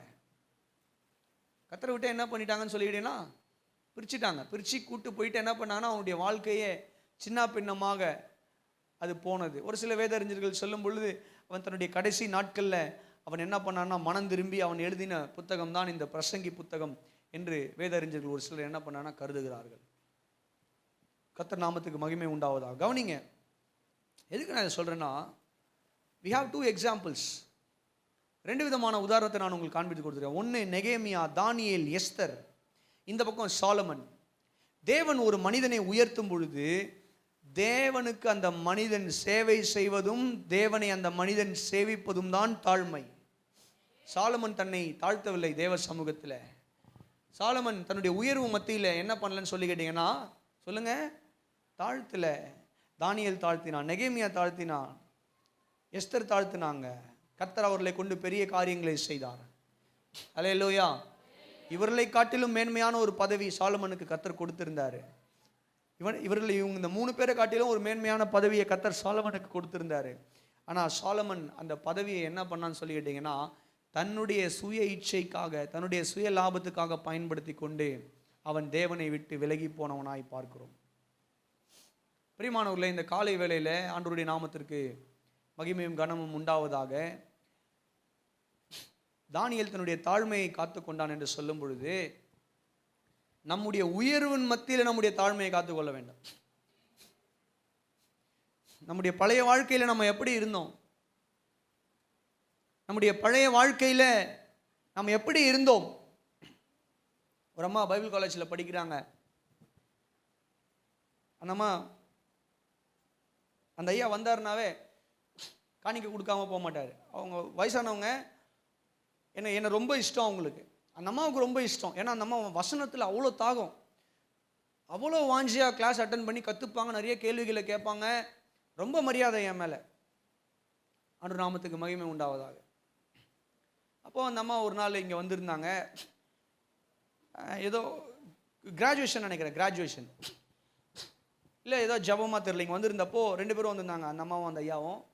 எனக்கு ஒரு காணிக்கை கொடுத்தாங்க, நான் வாங்கிட்டேன். அதுக்கப்புறம் என்ன பண்ணாங்கன்னா, என்னிடத்துல ஏதோ புத்தகங்கள் நான் அவங்களுக்கு கொடுத்துருந்தேன், பைபிள் காலேஜ் சம்மந்தப்பட்ட புத்தகம். அதுக்கும் காணிக்கை கொடுத்தாங்க. நான் சொன்னேன், இது வேணாம்மா, நீங்கள் தான் ஆல்ரெடி ஒரு காணிக்கை கொடுத்துருக்கீங்க, எவ்வளோ காணிக்கை தான் நீங்கள் கொடுப்பீங்க, இது என்னுடைய என்ன பண்ணுங்க, அன்பளிப்பாக நீங்கள் இதை வச்சுக்கோங்க, இதுக்கு நீங்கள் காணிக்கை காசுலாம் கொடுக்க வேணாம் அப்படின்னு சொன்னோம். இல்லையா நீங்கள் வாங்கியே ஆகணும் அப்படின்னு சொல்லி அவங்க என்ன பண்ணாங்கன்னா கட்டாயப்படுத்தி, நீங்கள் இல்லை வாங்க, நாங்கள் எடுத்துட்டோம், கொடுத்தே தான் தருவோம்.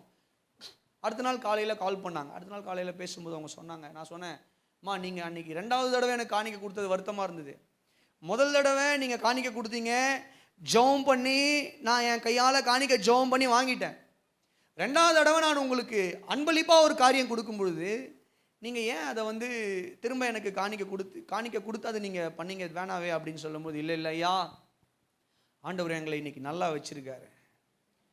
நாங்கள் பல வருஷங்களுக்கு முன்பதாக யாராவது 100 ரூபாய் கொடுக்க மாட்டாங்களா, யாராவது 200 ரூபாய் கொடுக்க மாட்டாங்களா, இன்னைக்கு அரிசி வாங்குறதுக்கு பருப்பு வாங்குறதுக்கு நாங்கள் கஷ்டப்பட்ட நாட்கள் எல்லாம் உண்டு ஐயா. ஒரு 200 ரூபாய் இருக்காதா, இந்த மாதத்தை ஓட்டிடலாம். அந்த மாதிரி சொல்கிறாங்க ஃபோனில். ஒரு 200 ரூபாய் இருந்தால் இந்த மாதத்தை ஓட்டிடலாம், யாராவது கொடுக்க மாட்டாங்களா சொந்தக்காரங்க அப்படின்னு சொல்லி நாங்கள் சிந்தித்த நாட்கள் எல்லாம் உண்டு ஐயா. ஆனால் இன்றைக்கி ஆண்டவர் எங்களுடைய கணவனாருக்கு ரயில்வே வேலையை கொடுத்து கை நிறைய சம்பளம் கொடுத்துருக்கிறாரு. என் பையன் நல்ல கம்பெனியில் சம்பாதிக்கிறாரு, எங்களுக்கு நல்ல வருமானம் இருக்குதுன்னு சொல்லும் போது நாங்கள் தாராளமாக கொடுக்குறோம். நீங்கள் ஏன் ஐயா வேணான்னு சொல்கிறீங்க? நீங்கள் வாங்கிக்கணும், இப்போ இன்னமும் கொடுப்போம் நாங்கள் உங்களுக்கு. அல்லேலூயா சொல்லுங்கள், சத்தமாக சொல்லுங்களேன். எதுக்காக நான் இதை சொல்கிறேன் அப்படின்னு சொல்லி கேட்டிங்கன்னா, கவனிங்க, ஒரு மனிதனை கர்த்தர் எந்த அளவுக்கு உயர்த்துகிறாரோ அந்த அளவுக்கு கர்த்தரை சேவிக்கவும் கர்த்தருக்கு சேவை செய்வது தான் தாழ்மை. அல்லேலூயா. சாலமோனை கர்த்தர் உயர்த்தினார். நமக்கு கர்த்தர் ஆசீர்வாதங்களை கொடுக்கறதும் கர்த்தர் நம்மை உயர்வான பதவிகளில் வைக்கிறதுக்குமான நோக்கம் என்னன்னா, நம்ம தேவனுக்கு பிரயோஜனம் உள்ளவர்களாய் காரியங்களை நடப்பிக்க வேண்டும் என்பதற்காக, நாம் சுயநலமானவர்களாய் வாழ்வதற்காக அல்ல. நம்ம அதை புரிஞ்சுக்கணும். இன்னைக்கு நிறைய நேரத்தில் ஆசீர்வாதத்தை பிரசங்கம் பண்ணி பணத்தை பிரசங்கம் பண்ணி கிறிஸ்தவ ஜனங்கள் எல்லாம் கெட்டு போயிருக்கிறாங்க. உயர்வு வேணும், கர்த்தர் உயர்வு கொடுக்குறவர் தான். நானும் சொல்கிறவன் தான், உங்களுக்கெல்லாம் உயர்வு வரும்னு சொல்லிட்டு. ஏன் உயர்வை கொடுக்குறாரு? நீங்கள் மட்டும் வாழுவதற்கா, இல்லை நான் மட்டும் வாழுவதற்கா? இல்லை, நம்முடைய உயர்வு மற்றவர்களுக்கு ஆசீர்வாதமாய் மாற வேண்டும். நம்முடைய உயர்வு மற்றவர்களை தேவன் பட்சமாய் நடத்த வேண்டும். நம்முடைய உயர்வு மற்றவர்களுக்கு தேவனை காட்ட வேண்டும். நம்முடைய உயர்வு மற்றவர்களை வாழ வைக்க வேண்டும். அல்லேலூயா சொல்லுங்க.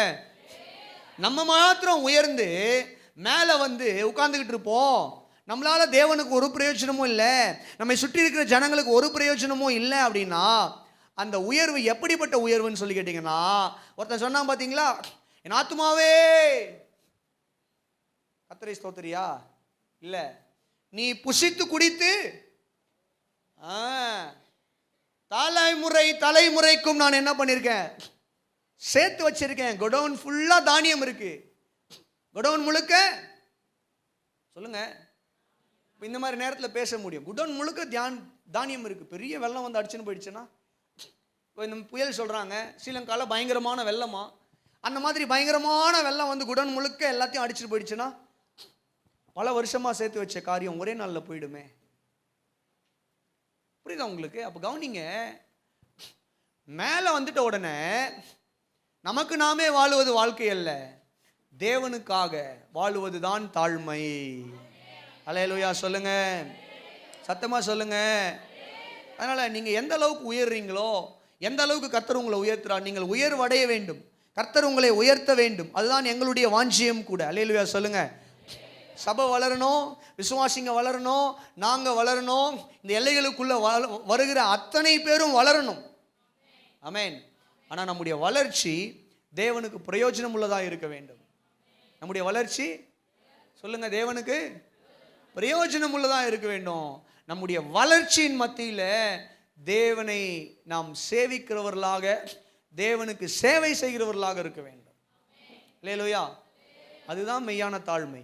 தேவனிடத்தில் நம்முடைய தாழ்மை அதுதான். ஒரு அல்லேலூயா சொல்லுங்களேன். அல்லேலூயா. ரெண்டாவதாக, giving God glory, தேவனுக்கு மகிமை செலுத்த வேண்டும்.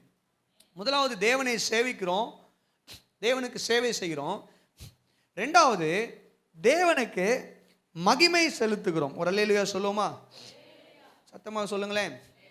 தானியேல் 2வது அதிகாரத்துக்கு வருவீர்களானால் 30வது வசனத்தையும் வாசித்து பாருங்கள்.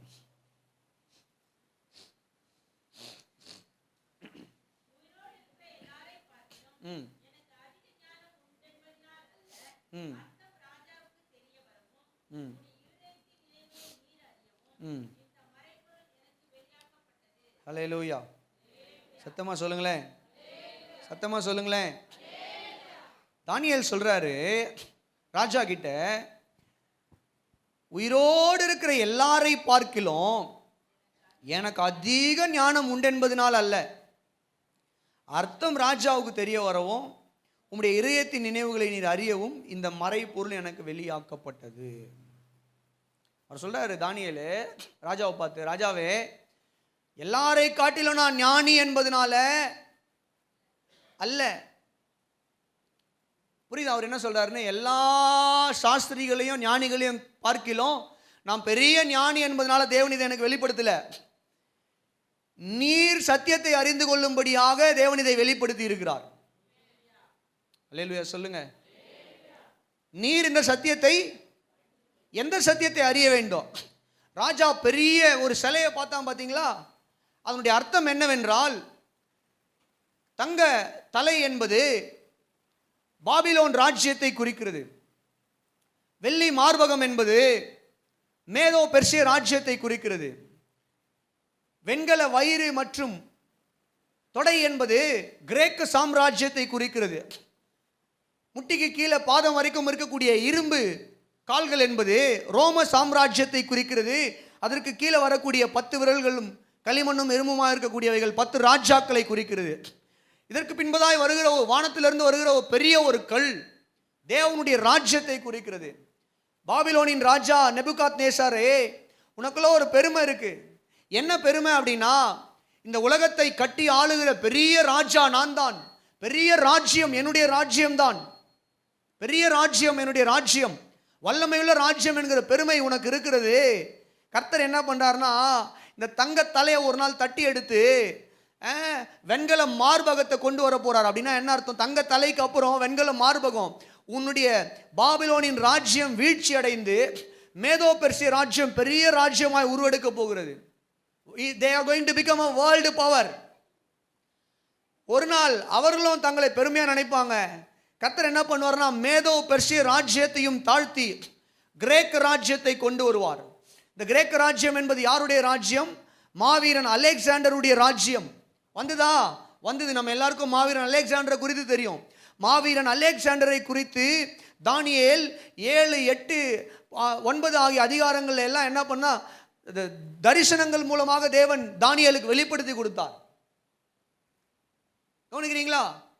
இந்த அலெக்சாண்டருடைய ராஜ்யம், கிரேக்க சாம்ராஜ்யம் முடிவடையும். அலெக்சாண்டர் ஒரு நாள் மரித்து போவான். அதன் பின்பதாக வரக்கூடிய ராஜ்யம் ரோம சாம்ராஜ்யம். They will become world number 1 power. இயேசு கிறிஸ்துவினுடைய நாட்கள்ல இந்த ரோம சாம்ராஜ்யம் தான் வல்லமையுள்ள ஒரு ராஜ்யமாக இருந்தது. அதுக்கு பின்பதாக 10 ராஜாக்கள். இந்த இடத்துல தான் ஒரு பெரிய கருத்து வேறுபாடு கிறிஸ்தவர்கள் மத்தியில் நிலவுகிற, வேத அறிஞர்கள் மத்தியில். இவைகள் இனி சம்பவிக்க போகிறது. அந்தி கிறிஸ்துவின் ஆட்சி, 1000 வருஷம் அரசாட்சி, உபத்திரவ காலம் என்று சிலர் வேத அறிஞர்கள் சொல்லி, இன்னும் ஒரு சில வேத சரித்திரத்தில் வந்த 10 ராஜாக்களையும் சிம்பாலிக்கா சொல்லக்கூடிய காரியம் என்று வியாக்கியானம், 2 விதமான வியாக்கியானம் உண்டு. நம்ம அவைகளுக்குள்ள இப்போ போக வேணாம். ஆனால் கவனிங்க, அதற்கு பின்பதாக வந்த வானத்திலிருந்து வந்த ஒரு பெரிய கல் என்னன்னு சொல்லி கேட்டீங்கன்னா, தேவனுடைய ராஜ்யம். பாபிலோன் ராஜ்யமாக இருந்தாலும் சரி, மேதோ பெர்சிய ராஜ்யமாக இருந்தாலும் சரி, கிரேக்க சாம்ராஜ்யமாக இருந்தாலும் சரி, ரோம சாம்ராஜ்யமாக இருந்தாலும் சரி, அல்லது 10 ராஜாக்களுடைய எந்த ஒரு காரியமாக இருந்தாலும் சரி, இவைகள் எல்லாவற்றை காட்டிலும் தேவனுடைய ராஜ்யம் என்கிற ஒரு பெரிய கல் வருகிறது.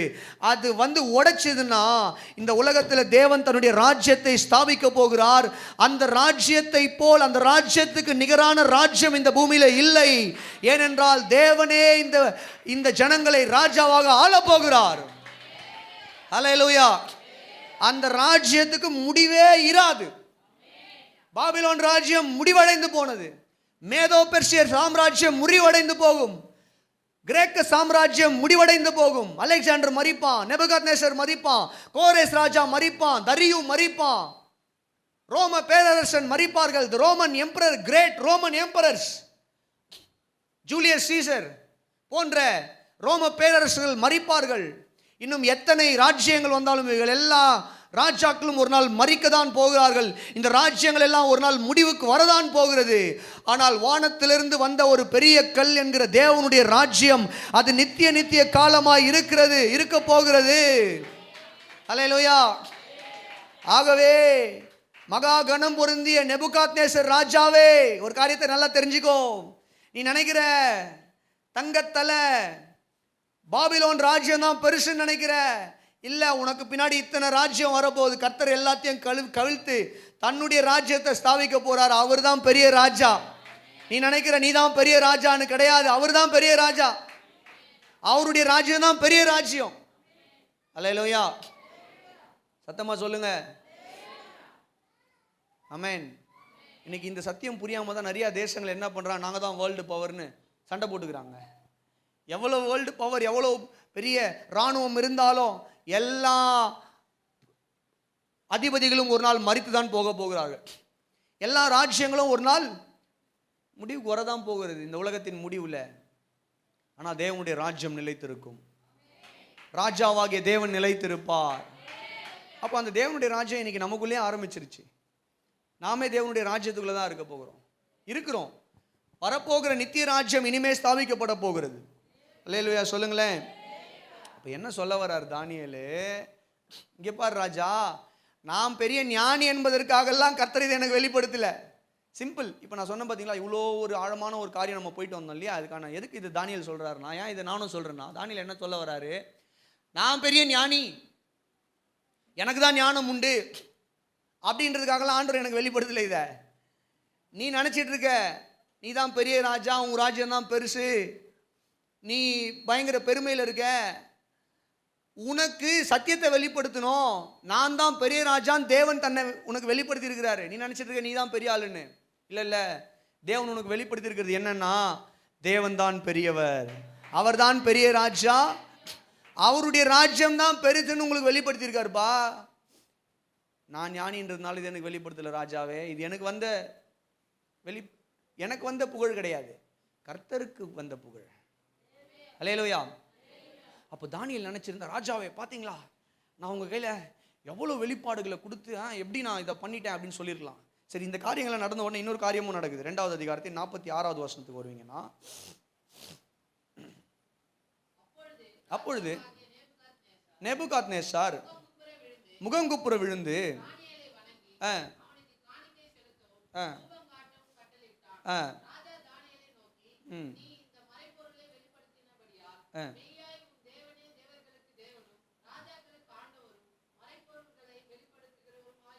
ஒரு அல்லேலூயா சொல்லுவோமா? இப்போ என்ன சொல்றாங்கன்னு சொல்லி கேட்டீங்கன்னா, ராஜா தானியேலை நோக்கி, நீ இந்த மறைபொருளை வெளிப்படுத்தினபடியால் மெய்யாய் உங்கள் தேவனே தேவர்களுக்கு தேவனும்.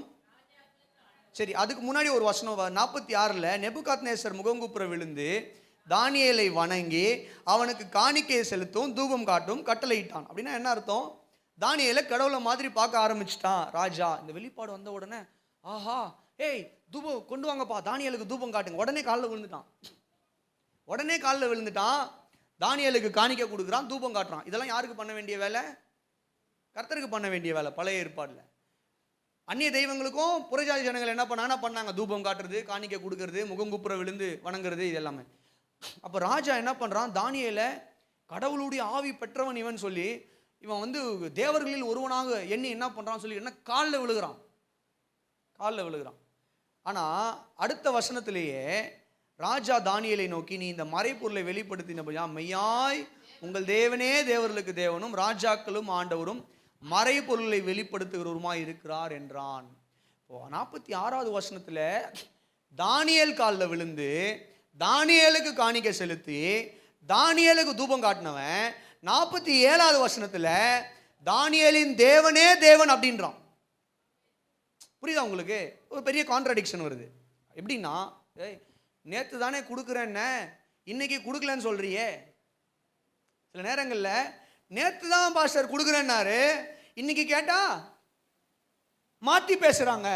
இப்போ இதுதான் மாற்றி பேசுறது தான். 46வது வசனத்தில் ராஜா தானியேலுக்கு தூபம் காட்டி காணிக்கையிட்டு தானியேலை வணங்குறான். ஆனால் 47வது வசனத்தில் கர்த்தரை வணங்குறான். அப்போ காரணம் என்ன?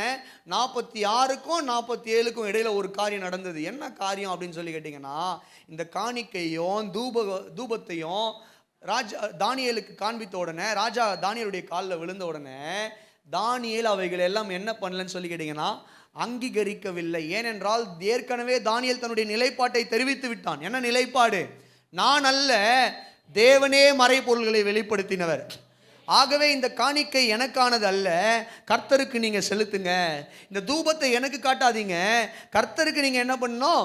காட்டணும். நான் தேவன் அல்ல, நான் உன்னை போல பாடுள்ள மனுஷன், நான் தேவனுடைய ஊழியக்காரன், ஆனால் நான் தேவன் அல்ல என்று தானியேல் அந்த காரியங்களை எல்லாம் அந்த 2 வருஷத்துக்கு இடைப்பட்ட அந்த காலத்தில் என்ன பண்ணிருக்கணும்னா, அவன் அப்ஜெக்ட் பண்ணதுனால ராஜா இப்போ 47வது வருஷத்தில் என்ன சொல்றான்னா, தானியேலின் தேவனே தேவன். அல்லேலூயா சொல்லுங்க.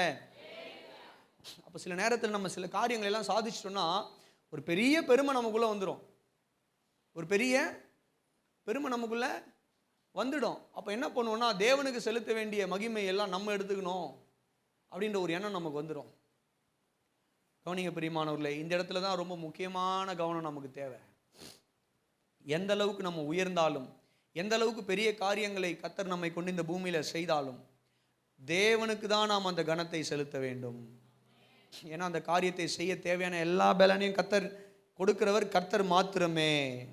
சத்தமா சொல்லுங்களேன் அல்லேலூயா. சத்தமா சொல்லுங்க அல்லேலூயா. தாவீது ராஜா தேவனுக்கு ஆலயத்தை கட்டும் பொழுது அவர் சொல்றாரு, ராஜா தாவீது ஒண்ணுமில்லாத ஆடு மேய்க்கிறவனா வந்தாங்க.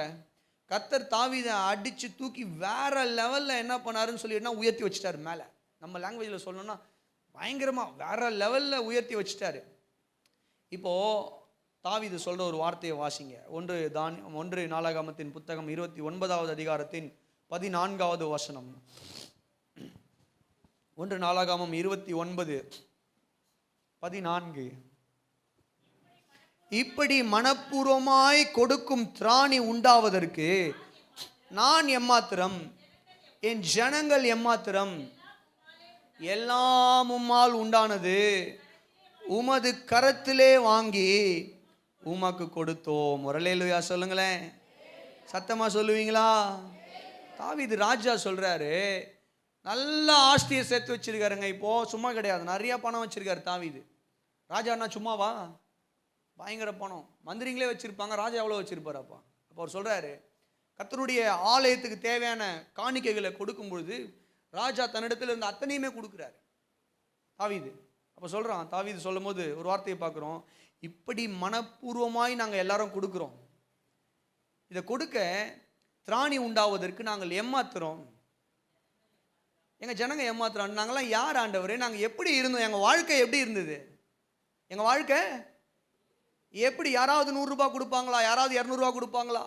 2 தக்காளி கொடுப்பாங்களா? 2 வெங்காயம் கொடுத்தா நல்லா இருக்குமே, கொஞ்சம் எண்ணெய் கொடுத்தா நல்லா இருக்குமே, எப்போடா ரேஷன் போடுவாங்க அப்படின்னு சொல்லிட்டு இருந்த நாட்கள் எல்லாம் உண்டு ஆண்டவரே. நாங்கள் ஏமாத்துறோம், ஆனால் சகலத்தையும் உம்மிடத்திலிருந்து பெற்றுக்கொண்டோம், சகலத்தையும் உமக்காக கொடுக்குறோம். அல்லேலூயா சொல்லுங்களேன். கர்த்தருக்கு மகிமை செலுத்துகிறான் தாவீது. தாவீது பாருங்க, ஆண்டவரே என்னுடைய கரங்களால நான் உழைத்து நான் கஷ்டப்பட்டு செஞ்ச காரியத்தை நான் கொடுக்குறேன் ஆண்டவரே, என் கஷ்டத்தை நான் கொடுக்குறேன் சொன்னா இல்லை ஆண்டவரே, எல்லாம் உம்மிடத்திலிருந்து வந்தது. நான் ஏமாத்துறேன், நான் பூச்சி, நான் செத்து போன. அவன் சொல்கிறான், தாவீது சங்கீதத்தெல்லாம் படிச்சு பாரு, நான் செத்த நாய்க்கு சமானமாக இருக்கிற ஆண்டவரே, ஒரு செத்து போன நாய் தான் நான் அப்படின்றான். நான் ஒரு பூச்சி ஆண்டவரே, அற்பமான பூச்சி. நாங்கள் ஏமாத்துறோம். ஆடு மேய்க்கிற நிலைமையில் இருந்த ஒரு மனுஷன், ஒரு ஆடு மேய்க்கிற ஒரு இடையனை கர்த்தர் எடுத்து, ஒரு மேய்ப்பனை கர்த்தர் எடுத்து தேசத்தின் ராஜாவாக வைத்து சகல ஆசீர்வாதங்களையும் கொடுத்த போது எல்லா மேன்மையும் பொருந்திய தாவீது சொல்றான், நான் எம்மாத்திரம், என் ஜனங்கள் எம்மாத்திரம், எல்லாவற்றையும் உம்மிடத்திலிருந்து பெற்றுக்கொண்டோம், உமக்கு கொடுக்குறோம். என்ன அர்த்தம்? அவன் சம்பாதிச்ச பணங்க, சேர்த்து வச்ச பணங்க, இஸ்ரவேலின் ராஜ்யத்தினுடைய வெற்றி எல்லாம் என்னுடையது, நான் ராஜாவானதுனால தான் அப்படின்னு சொல்லி எடுத்துக்காம, என்னுடைய சம்பாத்தியம் என்று சொல்லி சொல்லாம, கர்த்தாவே நீர் தந்தது. கரங்களை தட்டி ஒரு அல்லேலூயா சொல்லுவோமா? சத்தமா ஒரு அல்லேலூயா சொல்லுவோமா? ஒரு பாடல் ஒன்று பாடலாமா? எல்லாமே நீர் தந்தது, எல்லாமே நீர் தந்தது. சொல்லுங்க, எல்லாமே நீர் தந்தது, எல்லாமே நீர் தந்தது, என் வாழ்விலே என் இயேசுவே, எல்லாமே நீர் தந்தது, என் வாழ்விலே என் இயேசுவே தந்தது. ஹல்லேலூயா. தேவனுக்கு இதுதான் மகிமை செலுத்துதல். இதுதான் தேவனுக்கு மகிமை செலுத்துதல். என்னுடைய சுய பலத்தால, என்னுடைய சுய திறமையினால அல்ல, கர்த்தர் கொடுத்தார். ஆமென். கர்த்தர் என்னை உயர்த்தி வைத்திருக்கிறார். தானியேல் தான் சொல்றார், நான் பெரிய ஞானின்றதுனால எனக்கு வெளிப்பாடு கொடுக்கலங்க, நீங்க சத்தியத்தை அறிஞ்சிக்கணுன்றதுனால தான் ராஜாவே உனக்கு இது வெளிப்படுத்தப்பட்டிருக்கிறது. ஹல்லேலூயா. அப்ப கவனிங்க, அதுதான் உயர்வுல தாழ்மை. உயர்வில் தாழ்மை. அல்லேலூயா சொல்லுங்க. அல்லேலூயா.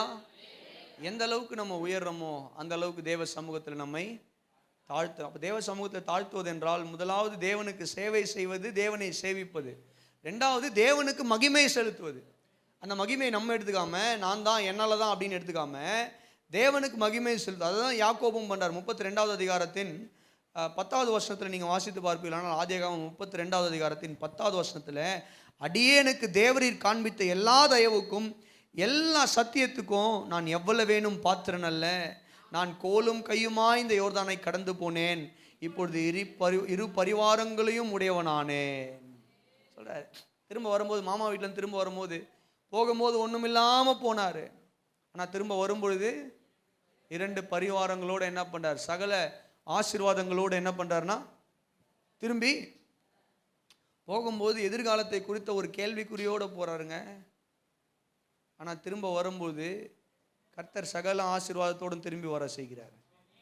இப்போ அது எல்லாவற்றையும் உணர்ந்த யாக்கோபு சொல்கிறாரு, ஆண்டவரே நீர் காண்பித்த எல்லா தயவுக்கு நான் எவ்வளவு வேணும் பாத்திரன் அல்ல சொல்கிறார். ஆண்டவரே அவங்க வாழ்க்கையில் நீங்கள் காண்பிச்ச எவ்வளோ தயவுக்கு நாங்கள் பாத்திரன் அல்ல ஆண்டவரே. எல்லாம் உம்மிடத்திலிருந்து வந்தது, எல்லாவற்றையும் நீர் தான் கொடுத்தீர். என்னுடைய மனைவி, பிள்ளைகள், இங்கே இருக்கக்கூடிய ஆடு மாடுகள், இங்கே இருக்கக்கூடிய வேலையாட்கள் சகலமும் ஆண்டவரை நீர் கொடுத்தது. நீங்கள் கொடுத்த இத்தனை ஆசீர்வாதத்துக்கும் நான் பாத்திரவானா அப்படின்னு சொல்லி என்னுடைய பழைய வாழ்க்கையை நான் திரும்பி பார்க்கும்பொழுது நான் எவ்வளவு வேணும் இந்த ஆசீர்வாதங்களுக்கு பாத்திரவான் அல்ல அப்படின்னு சொல்லி என் பழைய வாழ்க்கை சொல்லுது. ஆனாலும் அதையெல்லாம் நீங்கள் பாவங்களையெல்லாம் மன்னித்து என்னுடைய பழைய வாழ்க்கையெல்லாம் மாற்றி எனக்கு இந்த நன்மைகளை எல்லாம் கொடுத்துருக்கிறீங்க அப்படின்னும் பொழுது அது எல்லாம் உம்முடைய கிருபை தான், உம்முடைய தயவு தான். அல்லேலூயா. வசனம் புரிஞ்சவங்க மாத்திரம் நல்லா ஒரு அல்லேலூயா சொல்லுங்க பார்க்கலாம். சத்தமாக சொல்லுவோமா? மூன்றாவதாக கடைசியான குறிப்பு கவனிங்க. அப்போ தானியேல் தாழ்மையை காத்துக்கொண்டார். உயர்வில் தாழ்மையை காத்துக்கொள்வது என்பது உயர்வின் மத்தியிலையும் தேவனை சேவிப்பது, தேவனுக்கு சேவை செய்வது, தேவனை மகிமைப்படுத்துவதுன்னு சொல்லி பார்த்தோம். மூன்றாவதாக இந்த உயர்வின் மத்தியில் பண்ணிக்கிறீங்களா, இந்த உயர்வின் மத்தியில் நாம் தாழ்மையாக இருப்பது தான் நம்முடைய நிரந்தர ஆசீர்வாதத்திற்கான மிக முக்கியமான ஒரு ஆதாரமாக இருக்கிறது. ஆமென். உயர்வின் மத்தியில் நாம் தாழ்மையாக இருக்கும் பொழுதுதான், தாழ்மையாக இருப்பது தான் நம்முடைய ஆசீர்வாதத்திற்கான ஆதாரம். அப்படின்னா எப்படி சொல்லணும்னு சொல்லி கேட்டிங்கன்னா, தேவன் நம்ம உயர்த்தி வச்சிருக்கும் பொழுது நம்ம தாழ்மையாக இருந்தால் தான் நம்ம முடிவு பரியந்தும் அந்த உயர்வில் நிலைத்திருக்க முடியும். அல்லேலூயா சொல்லுங்களேன், சத்தமாக சொல்லுங்களேன். புரியுதா நான் சொல்கிறது உங்களுக்கு? புரியுதா? தேவன் நம்மை உயர்த்தி வைக்கும் பொழுது, தேவன் நம்மளை எந்த அளவுக்கு உயர்த்தி வச்சிருக்காரோ அந்த அளவுக்கு நம்ம தேவ சமூகத்தில் நம்மை தாழ்த்தும் பொழுது தான் தேவன் கொடுத்த அந்த ஆசீர்வாதங்களில் நம்மால் என்ன பண்ண முடியும், நிலைத்திருக்க முடியும். 2 தீமோத்தேயு 4வது அதிகாரத்துக்கு வருவீர்களானால் 2 தீமோத்தேயு 4வது அதிகாரத்தின் 7வது வசனம், நல்ல போராட்டத்தை போராடினேன், ஓட்டத்தை முடித்தேன், விசுவாசத்தை என்ன பண்ணேன், காத்து கொண்டேன். ஒரு அல்லேலூயா சொல்லுவோமா? பக்தன் எழுதுகிறாரு, நல்ல போராட்டத்தை என்ன பண்ணேன், போராடினேன், ஓட்டத்தை முடித்தேன், விசுவாசத்தை காத்து கொண்டேன். பவுல் சொல்றாரு, நான் நல்லா துவங்கி நல்லா முடிக்க போகிறேன். ஆமென் சொல்லுங்க. நான் நல்லா துவங்கி நல்லா முடிக்க போகிறேன். ஆனால் அநேகர் நல்லா துவங்கி அவங்க மோசமாக முடிஞ்சு போனாங்க. நல்ல போராட்டத்தை போராடின, விசுவாசத்தை காத்துக்கொண்டேன், இது முதல் எனக்கு நீதியின் கிரீடம் வைக்கப்பட்டிருக்கிறது. ஆனால் அநேகர் ஆரம்பம் துவக்கமாக இருந்தது, ஆனால் அவங்களுடைய முடிவு சித்தி பெறவில்லை. என்ன சொல்ல வராரு அப்படின்னு சொல்லி கேட்டால், இந்த காலை வேல் நான் என்ன சொல்ல வரேன், many started well but they didn't finish well. அவங்களுடைய நாட்களின் ஆரம்பம் நன்றாக இருந்தது, ஆனால் முடிவு நன்றாக இல்லை. காரணம் என்ன? அவர்கள் தேவனிடத்தில் தாழ்மையை காத்து கொள்ளவில்லை. தேவனிடத்தில் தாழ்மையை காத்துக்கல. நீங்கள் வேதத்தில் பார்த்தீங்க அப்படின்னு சொல்லி கேட்டால், இஸ்ரவேலினுடைய முதல் ராஜா சவுல். தேவன் இஸ்ரவேலுக்கு முதல் ராஜாவை கொடுத்தவர் யாருன்னு சொல்லினா சவுல ராஜாவா கொடுத்தாருங்க. இந்த சவுல் தேவனால பயன்படுத்தப்பட்டான். சவுலை தேவன் பயன்படுத்தினார். சவுலுக்கு வெற்றிகளை கொடுத்தார், உயர்வுகளை கொடுத்தார், ராஜ்ய பதவியில அவனை மேன்மைப்படுத்தி வைத்திருந்தார். ஆனால் குறித்த நாட்களுக்கு பின்பு இந்த சவுலினுடைய இருதயம் கடினம் அடைந்து, இந்த சவுலினுடைய இருதயம் தேவனிடத்தில் தாழ்த்தாமல் தேவனுக்கு விரோதமாய் பெருமை கொண்டது. அப்படின்னா துணிகரமாய் ஆசாரியர்கள் செய்ய வேண்டிய வேலையை சவுல் செய்ய ஆரம்பித்தான். சாமுவேலுக்கு காத்திருக்காமல் சாமுவேல் செய்ய வேண்டிய வேலையை சவுல் செய்ய ஆரம்பித்தான். கர்த்தருடைய வார்த்தைக்கு காத்திராமல், கர்த்தருடைய ஆலோசனைக்கு காத்திருந்து, கர்த்தருடைய ஆலோசனையின்படி நடவாமல், தீர்க்கதரிசியினுடைய வார்த்தைக்கு செவிகூடாமல் சவுல் என்ன பண்றான்னு சொல்லி கேட்டீங்கன்னா, தன்னுடைய இஷ்டத்துக்கு ஒரு தீர்மானத்தை எடுத்து இஸ்ரவேல் இராணுவத்தையும் ஜனத்தையும் அவன் நடத்தின போது தேவன் சவுலுக்கு விரோதமாய் காரியங்களை செய்ய ஆரம்பித்தார். தேவன் சவுலுக்கு எதிரானவராய் மாறினார். சவுலுக்கு அதிலிருந்து மிகப்பெரிய தோல்விகள் உண்டானது. தனிப்பட்ட வாழ்க்கையிலையும் அவனுடைய அரசாங்க வாழ்க்கையிலையும் மிகப்பெரிய ஒரு தோல்வி உண்டானது. காரணம் என்னன்னு சொல்லி கேட்டீங்கன்னா, யாக்கோபு 4:7 பக்தன் எழுதுகிறார். என்ன எழுதுகிறார்னு சொல்லி கேட்டீங்கன்னா, தேவன் பெருமை உள்ளவர்களுக்கு எதிர்த்து நிற்கிறார், தாழ்மை உள்ளவர்களுக்கோ கிருபை அளிக்கிறார். அல்லேலூயா. ஏன் கர்த்தர் சவுலை எதிர்த்தாரு? ஏன் கர்த்தர் சவுலை ராஜா, இதே கர்த்தர் தான் சவுலை ராஜா ஸ்தானத்தில் வைத்தாரு.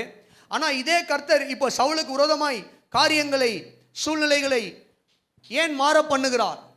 காரணம் என்னன்னு சொல்லிக்கிட்டீங்கன்னா, சவுல் தேவ சமூகத்தில் தன்னை தாழ்த்தவில்லை. அவனுடைய உயர்வு வந்த உடனே அந்த உயர்வில் அவன் தாழ்மையை தன்னுடைய பிரதானமான ஒரு குணமாக வச்சுக்காம தேவனுக்கு விரோதமாகவே பெருமை கொண்டான்.